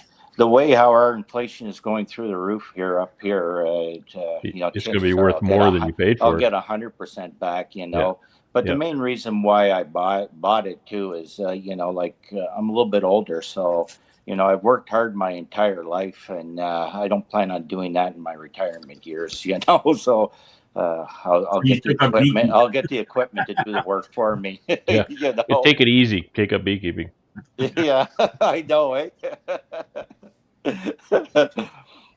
On paper, it looks terrific. Yeah. It keeps you busy anyway. You know, I think there's one thing that I kind of envy about you guys up there is the ability, like Doug, you're part of the co-op, right? Yeah. And Ian's part of the co-op. Corey, are you part of the co-op? No, I'm not. So with the co-op, you can literally just basically sell all your honey directly to them, right? And you just get paid and you're done. Yeah. Here, I wouldn't say you sell it to them, Bob. This year they're paying $1.21 a pound. We're giving you're it. giving it to them. Yeah. We'll rent a U-Haul, Doug. Bring it down here, and we'll work something out. I'll give you $5 a pound. Yeah. My goodness, yeah, you're not making a lot of money on that. I mean, that's if you watch the homesteaders and all that kind of stuff, and where they're doing direct sales of, let's say, beef and pork and eggs, and that's how they're making it. They're cutting out The corporate middleman. You know, they're going direct, and then there's that group of people that will pay for that. Well, where I live, I'm kind of in between the hubs, between Toronto, Montreal, and Ottawa. Like I'm kind of down in that area.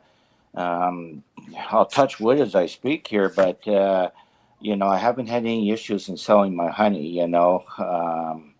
Yeah, but are you retailing it, or what are you doing? No wholesaling. I sell it in the barrel. I'm semi-retired. I have no intention in getting into the retailing business. So who's buying it in the barrel from you?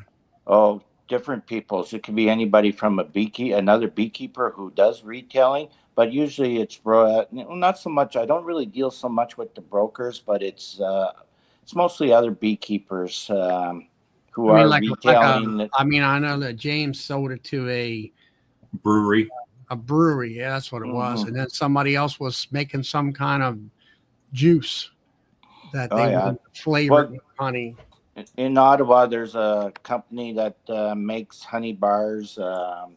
There's just so much. Like there's a high population, all within 4-hour drive from where I live. So there are people here that are looking for honey so far. Like I said, I always say that with my fingers crossed or touching wood, a piece of wood, because I don't want to jinx it, but so far so good. Well, I mean, I just think it's obviously you each have different methods of getting rid of your honey, right? Because that's the money. Charlie and I do it very similarly. Look, people just come to us and buy our honey. And I've been toying with the idea, what's better? Just selling out of honey and doing it once a year, just say, hey, I got honey and blow it out, or keep doing what I'm doing and just trickling it along until the next honey flow and then doing it again. What are you having the most fun with? I mean, it's not a chore to me when I go sit out there at the table all weekend. It just wastes a bunch of time of me just sitting there at the table all weekend. Now, do you have signs out there like I do where, hey, I do. I got a honey thing. I share it on Facebook, and I sold $600 of honey in my driveway this last weekend over Saturday and Sunday. So it's not terrible. It's just, you're constantly lugging the bottles back and forth from the house down to the table, to the house, to the table. I mean, that's work, Bob. What? You guys have helped me a lot. Doug has helped me a lot. Brad has helped me a lot. Brian on here, as far as this creamed honey, this was the first weekend that I've had people come up here specifically to buy creamed honey. Usually it's been a chore of me having to get them to taste the cream honey and explain everything. But I actually had people coming up say, yep, I'm coming up to get lemon and cinnamon. And, one lady bought $65 worth of honey. That's US. So that's like 3.5 million Canadian to one like. Yeah, but ours. Yeah, but it's not. Bob, let's they're, face they're it. it's multicolored though. Yeah. But the thing of it is, Bob, you've had, like I said, they used to come and you gave them taste tests and all Yeah, that. So It takes a while to what build you've it up. done is you build up your clientele. Your clientele's starting to come back. Yeah, so it's definitely, I have fun with it. I just don't ever see me going like Brian does to a bunch of shows, right? That's just not, doesn't interest me. If I have to go to the bathroom, I leave my table and come to the house or to the woods. It's a balance for sure. You know, in my way of doing it, I kind of don't want to run out of honey because I have that regular clientele. And But your regular clientele is in grocery stores, right? So you have a commitment to the what chain. I'm saying is I have both, right? I have regular customers who order honey and come pick up honey, and then I also have stores. So I don't want to tell my customers, no, I ran out of honey, because then they're going to find somebody else. And I also don't want the store shelves to go empty. So that's kind of my model, that I'm pretty careful to not oversell, right. like oversell my production. Just like a commercial guy I went to at a conference, and he's out of New Jersey up here, and he says, don't never, ever run out of honey, because your customer will go someplace else. And but then I know a lot of, small producers or hobbyists or something, guy's going to produce 500 or 1,000 pounds of honey. You're going to sell that in a month or two. You can't just keep it for the whole year. Sometimes somewhere with a lower production like that, I talk to them and they're, well, what if I run out of honey? Well, why are you keeping it? Sell it, right?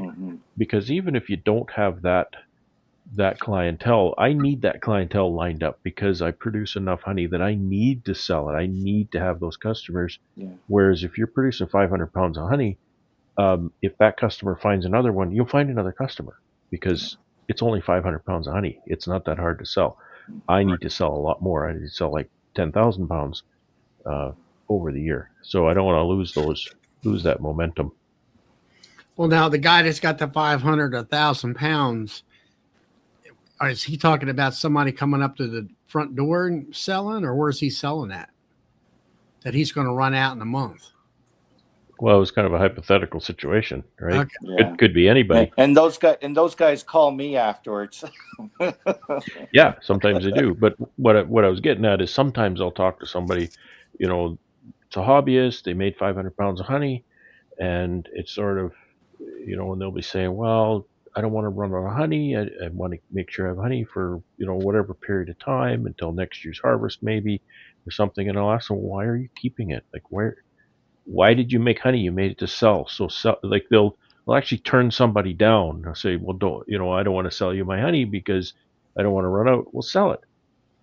Just sell it. Yeah. Make sure you're not giving it away. You make 500 pounds of honey and you sell it out in 3 months, and you're getting $2 a pound. Well, that's foolish, right? Because if you can sell it for $6 a pound, and it takes you 8 months to sell it, that's $6 a pound, right? Right. The rule, I have a beekeeper friend he's kind of a bit more of an economist, kind of a numbers guy than I am, and he said the rule is that if you run out of honey before harvest, your price is too low. And I think there's a lot to be said for that. But it depends how you're selling it, though, right? Within reason, right? I mean, you're selling it too fast. You're only going to get what you can get from the co-op. You're only going to get what you can get from the grocery store. The only where that really changes is if they're coming to you, where you can say, this is the price, right? I'll set my price. Grocery store pays me whatever I want. Yeah. They don't dictate my price. I dictate my price. Yeah, we Right. retail. And that's the beauty. You're You're selling.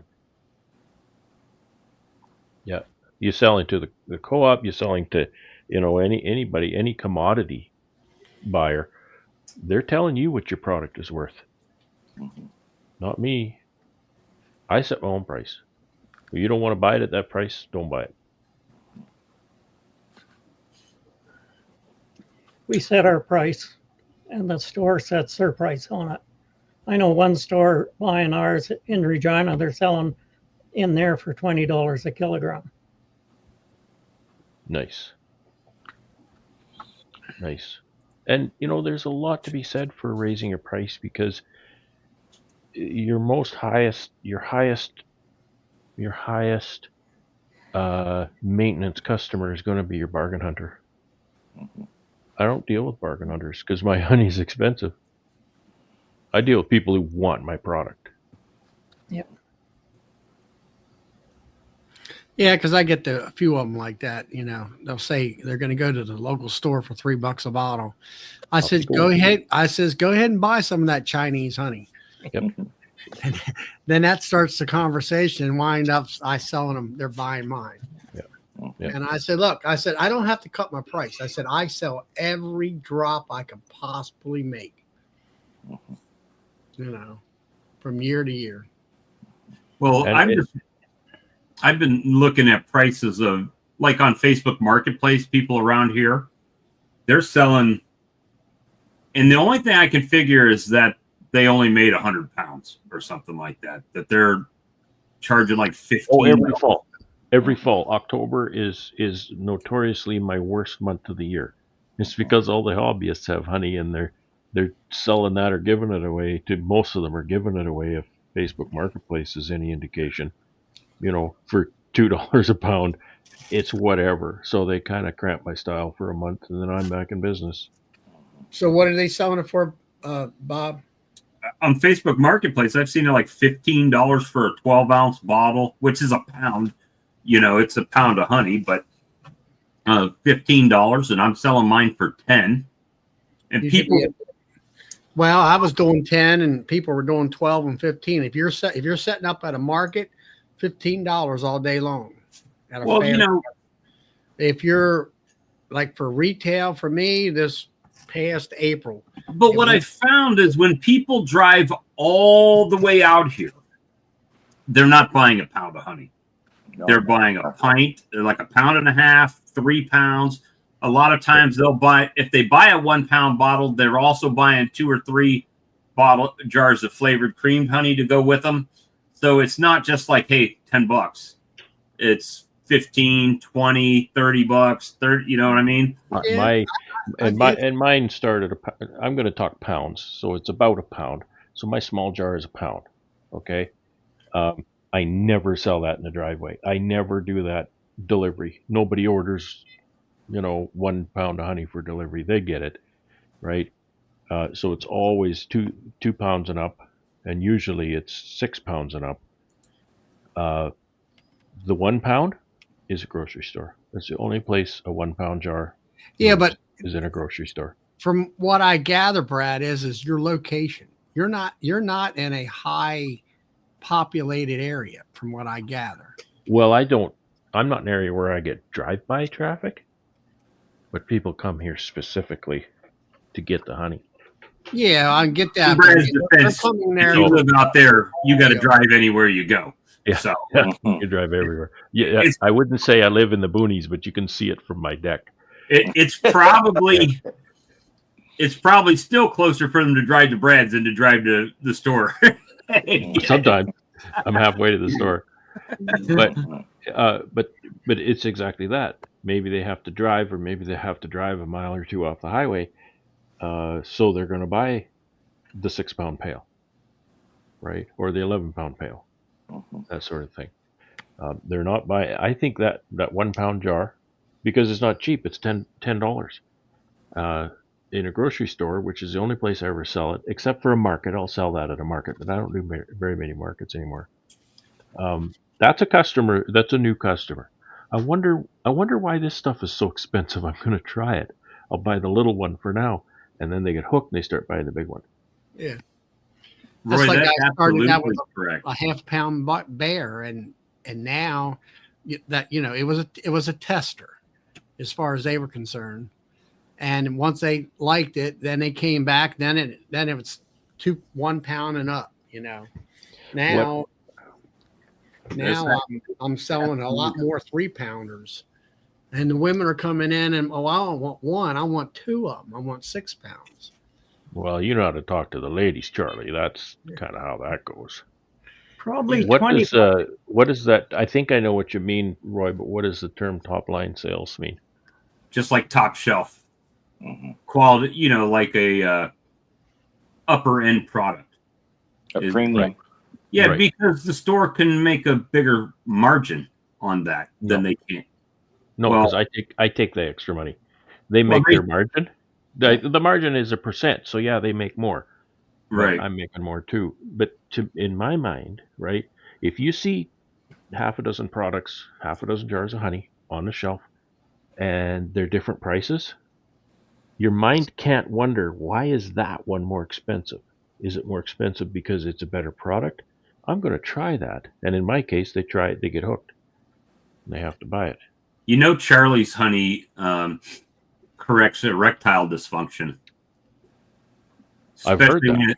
when his girlfriend rubs it on there. That's what. So the conversation Now, just the only completely thing- goes off the rails and down the cliff. I cure It's everybody's getting late, allergies. man. The Guys, kids I should have be to- in bed right now. Mostly allergies. Mostly allergies. Well, I've been able to sell mine, and it's happened a lot because there's a lot of allergies starting here in the fall. But it has a I have to explain it a lot, right? About why is this better than honey in the store? Well, most of the honey in the store has been pasteurized, right? So it's cooked all the beneficial properties out of it. So that's kind of. And then you put in there it's filtered too. And then you put in there that it's from China. And you don't want to eat any of that Chinese honey. That's why you want American honey right here. It's local. I want to qualify something, and I'm sitting here thinking maybe my customers are watching this. It's on my channel, probably not. Probably not. But I want to make the point too. I do charge more for my honey, but there's a really good reason. There's two very good reasons. A, it is a different kind of honey than you're going to find almost anywhere else. The lack of canola nectar in a honey in Manitoba is almost unheard of. That's my backyard. I pay a price for that because I showed you a picture of Ian's beehives, right? And if he pulled honey once like I do, those hives would have 12 deeps of honey on them, not 6. Okay? A good crop for me is 4. Very rarely I'll get 5. My average is about 3. Okay? So I'm pulling half or less than half as much honey per colony, but my expenses are the same per colony. My prices aren't twice as much as a canola honey is on the shelf, but it is more money. And that's why I decided a long time ago, if I'm not going to make money doing this, I'm going to just sell it all and sit on a couch and watch TV all day because I'd make more money. Our honey sales, probably the 7 kilogram, the 15-pound pails, that's about 25% of our sales. People buy bulk. Yeah. Now, Yeah. with that big pail, it's cream though, right? You cream everything, or you only cream some of it? Well, we'll sell the odd liquid but no, 99% of it's creamed. See, Look, my honey, I'm finding this year is not creaming very well. For whatever reason, last year's creamed up really nice. This year, not. It's more of a soft set. different source. Yeah, Darker different. honeys are harder to cream. And so it's been a little bit of a challenge for me. So I've talked to a notable beekeeper in Canada about some canola. That after the post office comes back into action up there, that I might be getting some to blend in with the creamed If they go back to work. if they go back to work. So that's but it's a niche market here, and I've got to be really careful once I cream it. If I take it outside and it's too warm, it starts to liquefy again. So It's I have difficult in warmer climates, and I will tell you, if you've got a niche market, you are the price setter. So guess what? If you start your prices low, it's hard to raise your prices. If you set your prices high and it's not selling, you can always bring them down a little. Nobody minds that. Well, and I'm Careful. selling mine cheaper than like Brian is, but he's in Colorado, right? Denver. I am not. I'm in the country, and they don't know anything about creamed honey. So I'm going through the education process of explaining what they can do with it and how they can use it and stuff like that. So But I'm getting what is that? Or $10? 10 US dollars. So Okay. it's a half pound of honey for basically $20 a pound. You should be trying to sell that for 15. And if the guys, you can see on his face, well, gee, that's a lot, 15. I You really buy like two- the taster. You buy two, I'll give it to you for 20. I really like the taster. Yeah, you could do that. Or you could say, 15, you give me 12? Yeah, I'll do 12. Feel out the prices. Start high. Believe me, people, start high because you can bring it down so easily. If you get everybody trained that it's $10 and you want 12, boy, that's going to be tough. You can do it, but it's really hard. People don't like that. Charlie, I ordered from Gamber 2 cases of 3-pound bottles. Mhm. 2 Same cases. Same ones as I got. 2 cases. $120 in shipping.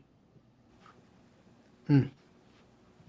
So it went So what from you really needed to do is drive up there, get your 2 cases along with a 55-gallon drum of some of that American canola honey mix that they have. well, and that's kind of where I'm aiming for now is my honey, because I don't add anything to it unless I'm creaming it, that I will use that as liquid honey and then get the honey for creaming. Buy honey bulk for creaming. I know some folks that do that. Well, I'm in the process of changing some things. So you guys chat. I'm gonna go grab some. How fast does your fellow turn your honey around, Brad? What do you mean? Well, you take a load in. How long does it take him to do a? If it's a liquid pack, they'll do that in a couple days. If it's a cream pack, then I usually leave it for a week, but sometimes if I wanted to rush it, it would be maybe less than a week. But sometimes they're busy and it'll be more. I So find I can turn 45 gallons around in 6 days, but 3 days in the creamer, 3 days in the cooler. Yeah, and that's about right because I'll cream up to 500 pounds a time with them. So this is a cinnamon. See, nice cinnamon. See how dark it is, though? But I'm going to more of this style container after watching Brian and Kevin's video that he did. One thing is I can stack a bunch of these in my cooler, and it holds a lot more product in there. Where if I have these and the styrofoam that holds them all in place, I'm kind of limited. This, even though it has less honey, weighs more than this as far as overall weight for lugging and stuff back. This has 2 more ounces of honey in it than this does. So I was going to $12 for this. Now, this is when you mathematical geniuses tell me if I'm screwing myself. $12 for 10 ounces and $10 for this 8-ounce jar. Difference is this jar cost me almost $1. This jar cost me 13 cents or less with the lid. Well, you're making more money. Mhm. And that's the way I look at it, Charlie. Mhm. Because Yeah, it's the you same amount of got work. less input cost. A few cents less in the container shouldn't make a difference. Well, I mean, it's 60 cents a container less. So what? It's still a container of honey. Don't cheat don't look for ways to cheat yourself. Don't look for ways to not make any money.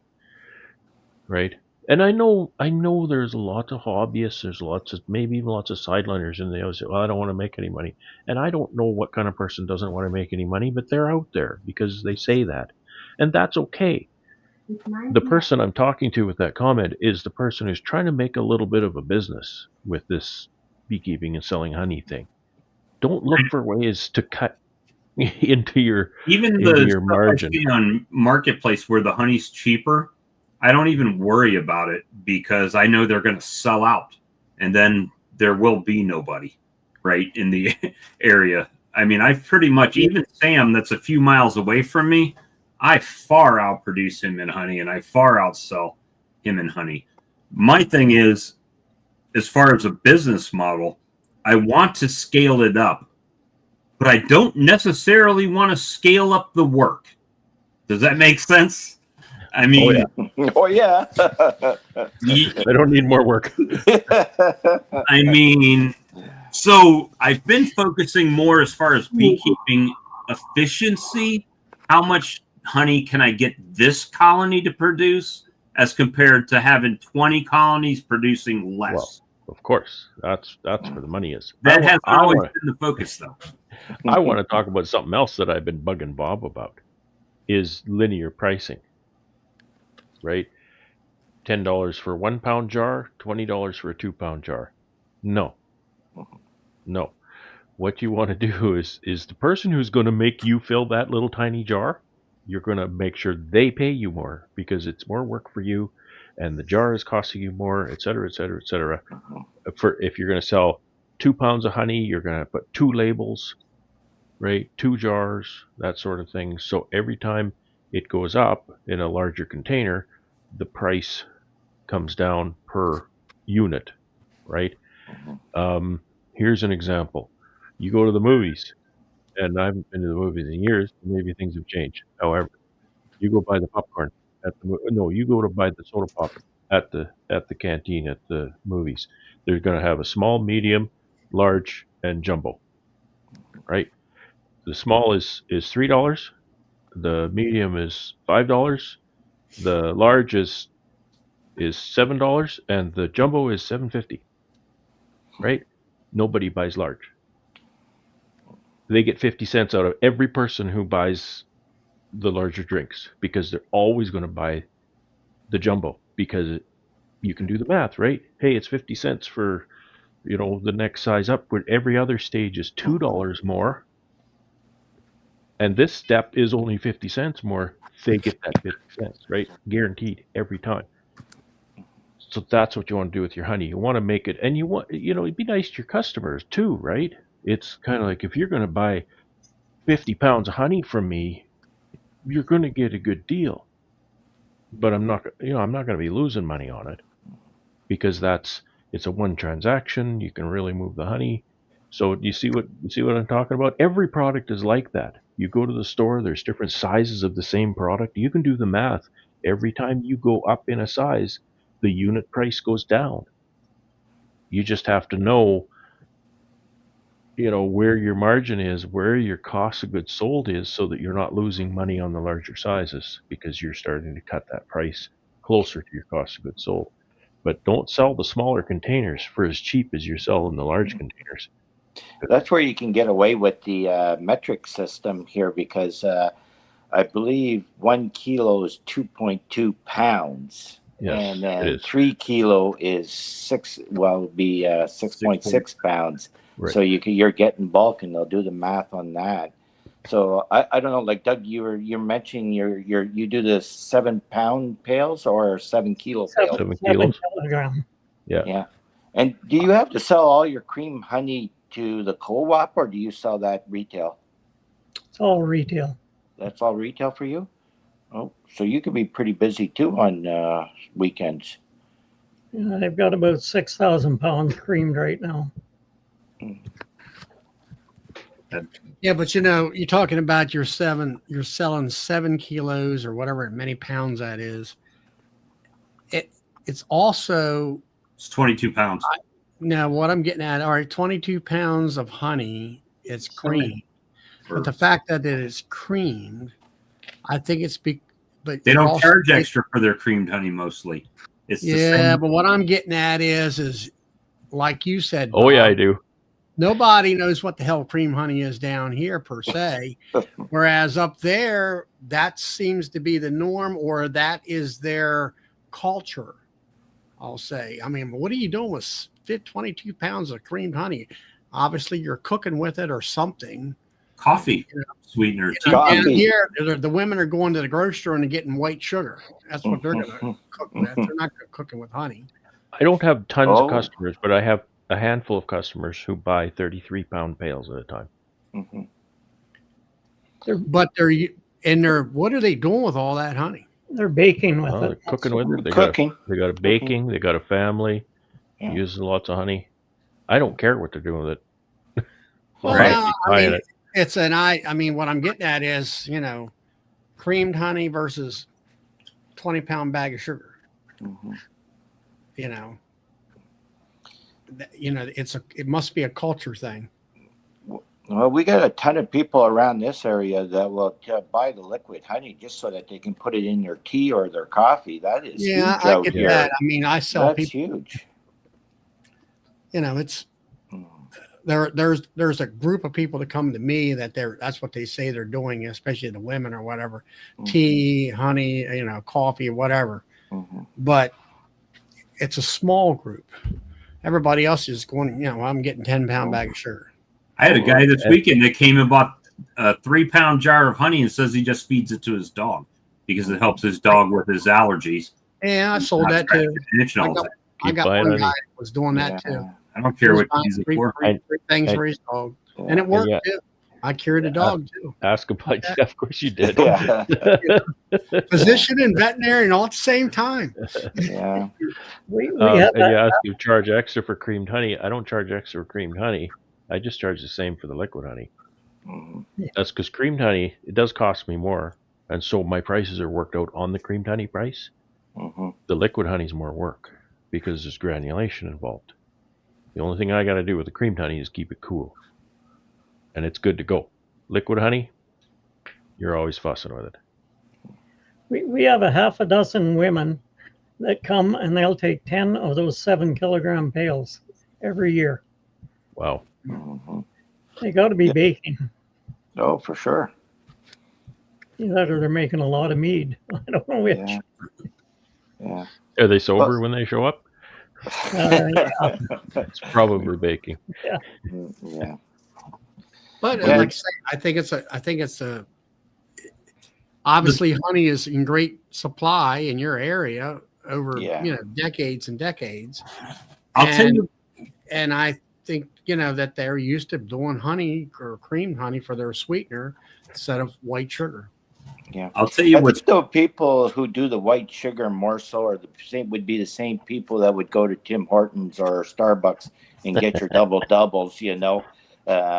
whereas the people who make their own coffees and that, they're the ones who are putting the honey in it. I'm surprised.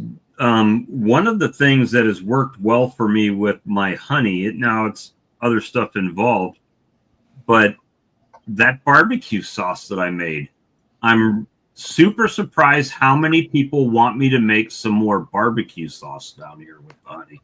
So it's work. I mean, Good use for melter honey, man.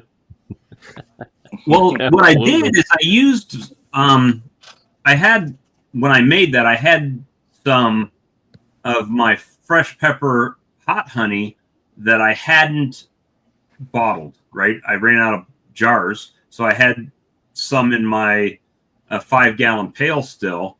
So that's what I used to make the barbecue sauce. And people really seemed to enjoy that. And then I sold it out, and now every time I said, oh yeah, and last year I made this, they're like, oh, do you have any? Well, no, I said I made it last year, and it sold out. Where were you? Yeah, where were you last? Yeah, but the thing of it is, if you got that much demand on it, you should be doing it. But then having limited time products too is good. You get a following, and then you got this in stock. I'm going to load up. Yeah, well, Brian from Flower Street does the same thing. You have seasonal products. You got close to like October where you're going to have, pumpkin spice or whatever. There's And if you're going to do barbecue, that should be a summer thing. You should have barbecue throughout Yep. the summer. Come fall, demand's going to go down. You might keep some in stock, but not a whole lot. And then switch over to something else that's hot for the season of the year. Well, it's amazing, and I have to attribute it to YouTube, right? But very few people were making like hot honey that I know of. Now it seems like I look on Facebook and everybody's got a hot honey. Everybody's got this and got that.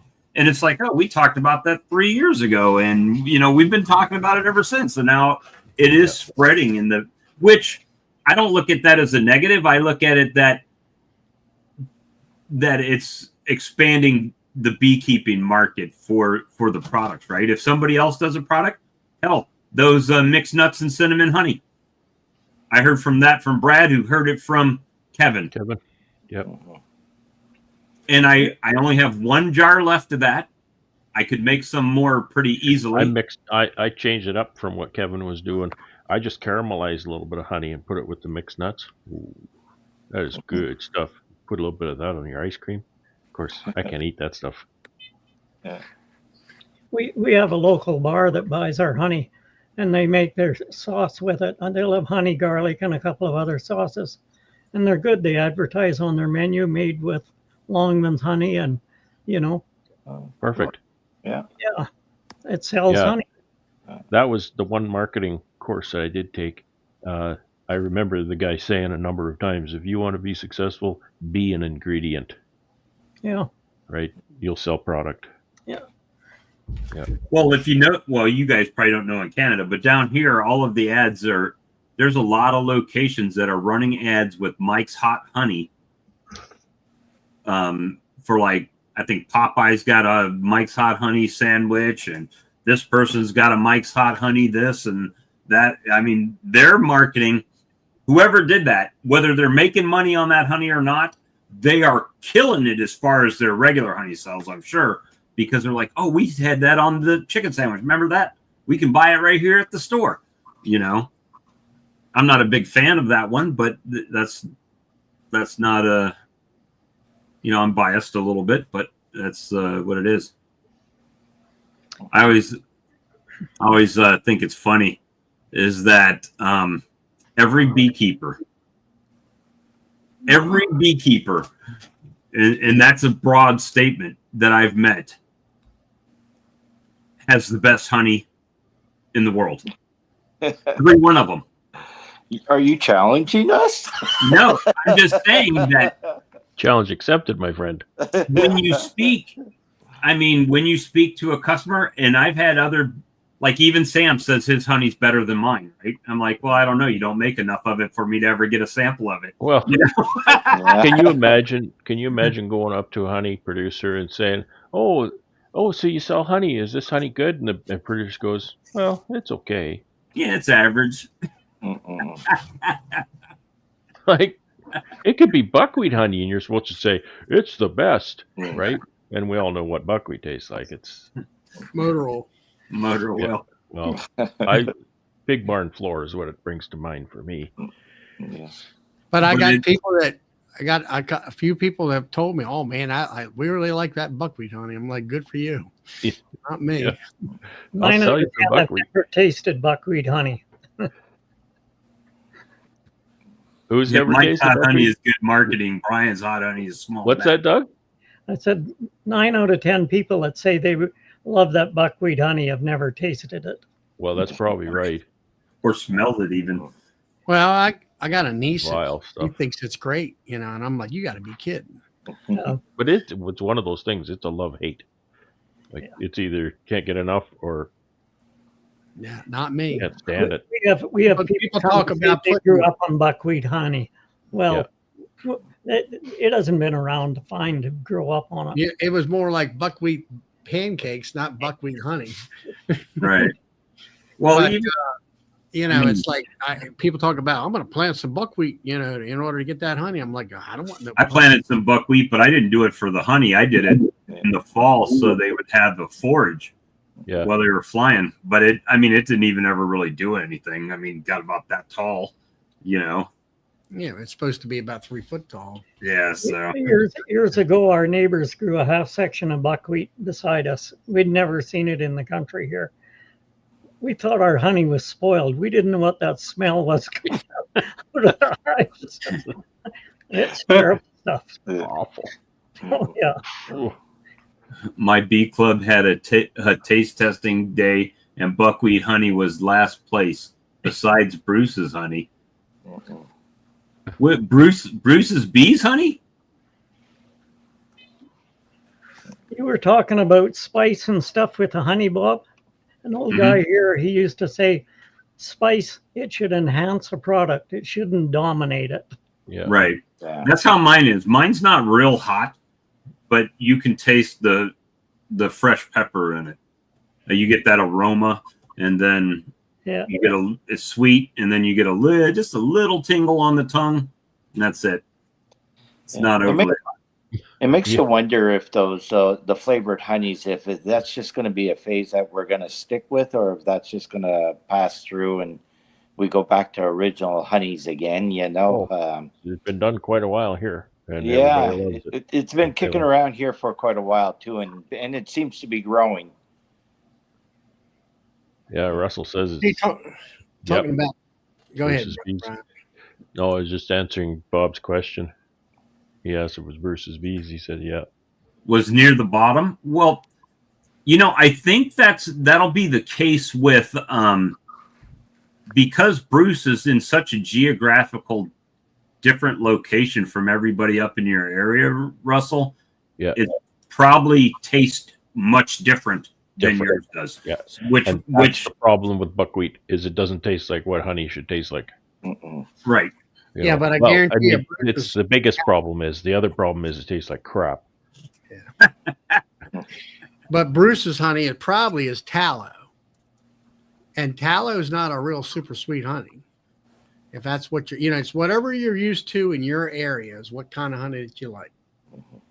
Well, we're inspected by Canadian Food Inspection Agency, and you have to, if we're making cinnamon honey, it has to be made in a separate container. It can't be made in a regular container with the other honey. Well, see, that's the difference between like my operation and yours. I mean, there's a lot, but you do things in huge batches, right? I do mine in 5-gallon pails. So when I flavor something, it's coming out of one creamer, then I flavor it, mix the flavor in, then I bottle it, and then I wash it all, and then I can do my next flavor like right in a row. Yeah. Well, our inspector, she keeps you scratching your head. What? My son loved Bruce's honey. My sister wanted to spit it out. No count for taste, right? What'd you say, Doug? What was it? What did you say, Doug? Well, our inspector, she's a little on the strange side. Oh, okay. Yeah. The CFIA. Yeah. well, I mean, the thing is that this is like anything that I start, right? So when I add a flavor, it's like I struggle to try to sell it out, but once it's sold out, then people, when they come back, they say, hey, do you have any more of this? Do you have any more of that? No, I sold it all. And I'm not planning to replace that flavor because it was hard for me to sell. But now it's like, now they're wanting that, and now I don't have it. So it's like one of those things that even the barbecue sauce, like I made it just as a trial to see how it went. People liked it. And now I'm wondering if it's worth because I'll be honest with you, when I made it, I wasn't really making it to keep track of what cost me this much a bottle to make and all of that stuff, right? I sold it for $10 a 1 pound bottle, just like my honey, because it doesn't really hold that much honey in the bottle because you're mixing the honey with the other ingredients. Now, the other ingredients that go into it probably makes it more expensive than honey. So I probably didn't make too much on it, but it was just another reason for people to come, right? And when they come, hey, I'll buy this, I'll buy that. That's another good point in Beaconomics is, man, you got to watch your inputs. you start putting things in there. Like, for example, I sometimes make a Christmas treat, which is honey butter. And basically, it's Butter and honey. butter and honey in pretty well equal amounts. And it is so delicious. But with the price of butter, and if I add the price of my honey and the price of the butter, it's like $25 a jar for Right. this stuff. Well, it's a 2-pound jar usually I make it in. So I mean, if I was that jar of honey is $15. If I put that up on the shelf and charge $20 for it, I'm losing $3 on it. So you got to really be careful with your inputs. Yeah, and then the rationale to me, right, is can I get X number of dollars for this product if it's going to cost me this much to make it? And I'll make a lot of decisions on whether or not it's makes sense for me to make something or do something based on that. Like I want to make candles, but I can't bring myself to say, am I going to make enough candles, and are enough candles going to be sold on my table here for me to warrant spending as much money as I have to spend for the molds and everything to do that, right? So I haven't, because each mold is so expensive. And the thing of it is, you're at the wrong location for something like that. Well, if I could do like Lloyd and get that gig with the church, where the church is buying your candles and then they light them for a day and you come get the shorts back and then melt them down and make more candles and sell them back to the church. Good gig, sell the same wax over and over. Over and over and over again. That's awesome. That's a great plan. Todd. Could make some of those Virgin Mary candles. We have a high Hispanic thing down here. I'm sure I could get those glass jars and fill them up with some wax and sell Virgin Mary candles. Not as cheap as the dollar store sells them, but could sell them.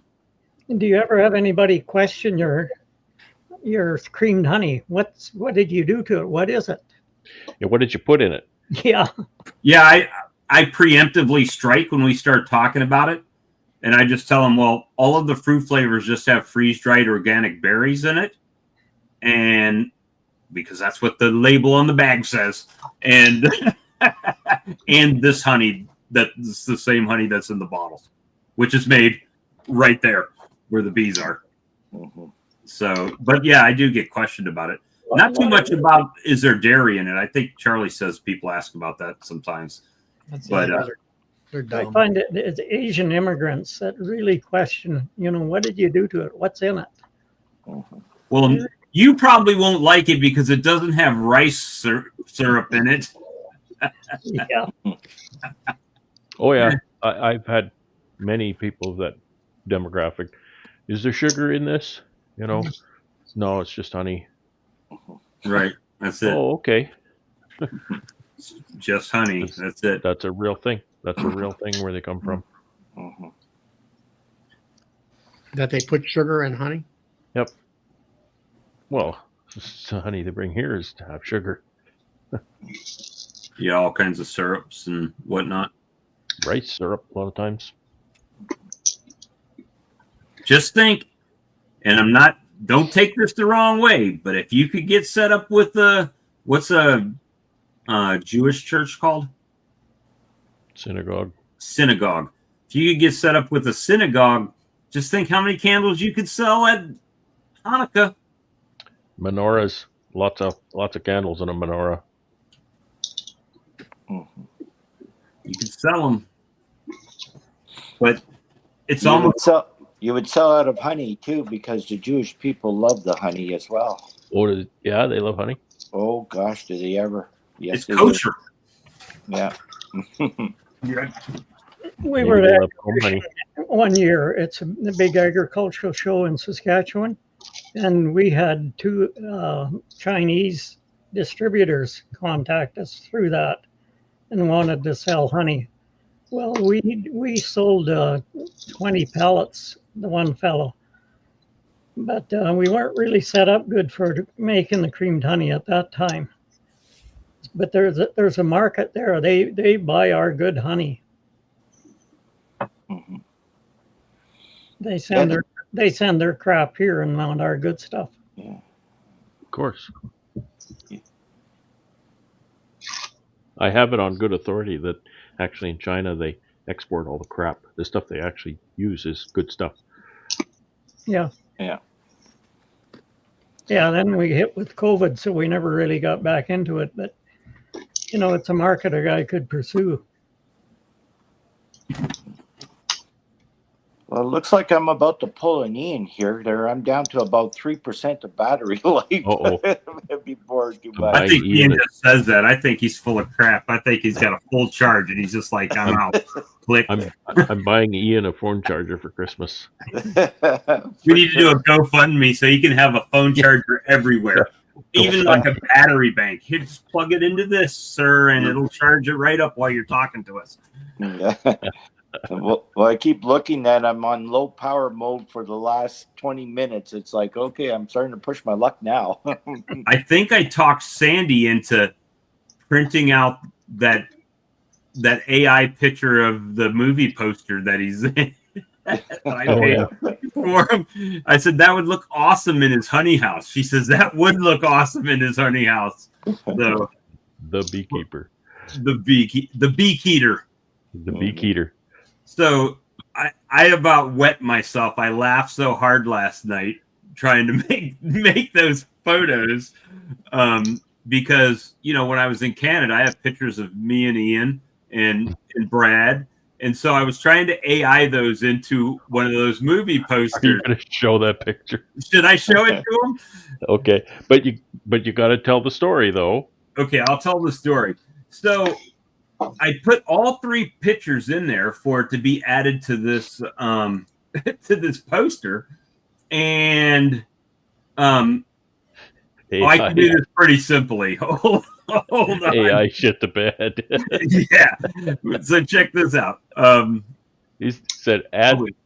Let me open that picture up first so they could get the full effect here. So it was supposed to be like a superhero themed beekeeper movie, right? And so I started here, and that's AI me and AI Ian. But there was supposed to be Brad, and I forgot. I said, so I uploaded that picture again. I said, add this image to the photo. And it came back with explicit.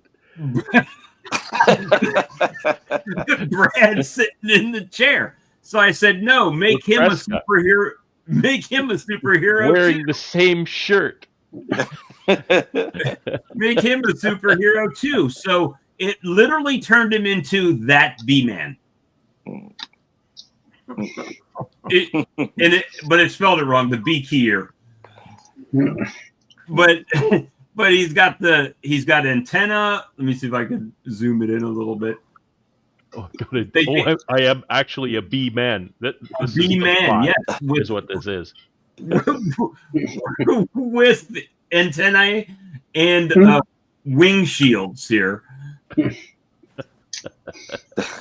That's the way I feel when I work my bees. That's actually the way I feel. Go back to the other one. Which one? Brad sitting on the lounge chair? And an AI one leg gone. He was missing a leg. Oh, is it going to let me go back? Let me see. Oh, yeah. Okay. It AI missed a leg. It stretched the chair out like a lounge chair. And it put that. Oh yeah, it put the wooden slats. I was thinking, there's no wood slats on that chair. And it made me much fatter than I really am. Yeah, it did. It actually did. I'm not that. that was so. I literally about wet myself. But this is the better one. It did the beekeeper. Beekeeper, yeah. The beekeeper of Brad here. That's more accurate physically. Yeah, I go for that picture. The beekeeper. Can you put shorts on him? Yeah, I need to be short pants. Next time I will do that. I will You put notice in no gloves. That's accurate. no gloves. The ring of bees. Revenge is a sting. This, I think, was the best photo of the That's- ones that one of the that's a best good ones I image. did for you. That's nice. So that was one of Ian's daughter that came from that photo. That came from that photo. This came from, well, I did one that way of Brad's. That was another photo, a Halloween one, and it all came off of that picture that he sent me. And that was the one for the jar that I made the Christmas theme. So yeah, if you're a backyarder like myself, it has helped make things a little bit better with AI for me, as far as when I post stuff on social media. It's not just the jar sitting on my desk, right? The jar sitting on the counter with some berries and whatnot. So, and it takes literally like 5 minutes or less to make one. I'm an old farm boy. That isn't what AI is. Exactly. So, yeah, so AI, I guess it hasn't learned how to spell correctly, for sure, in all cases, but it is helpful in some things, for sure. But at any rate, guys, we've been going 30 minutes longer than our deadline here. It's been fun, but I'm going to turn off the live stream at this portion. My wife just came home, and Thanks for joining in the chat, everybody. Yeah, it's been fun. We still got 50 people almost in here. So that's nice. You guys have a great week. If you're in Virginia, I'll be in Virginia Friday, Saturday, and Sunday for the beekeeping conference there. And hopefully we can see you there. If you just come find me, I'll be at the Appymon booth. So come and look me up. And we'll see you then. Thanks, guys. All right. Good night, everyone. Good night. Everybody.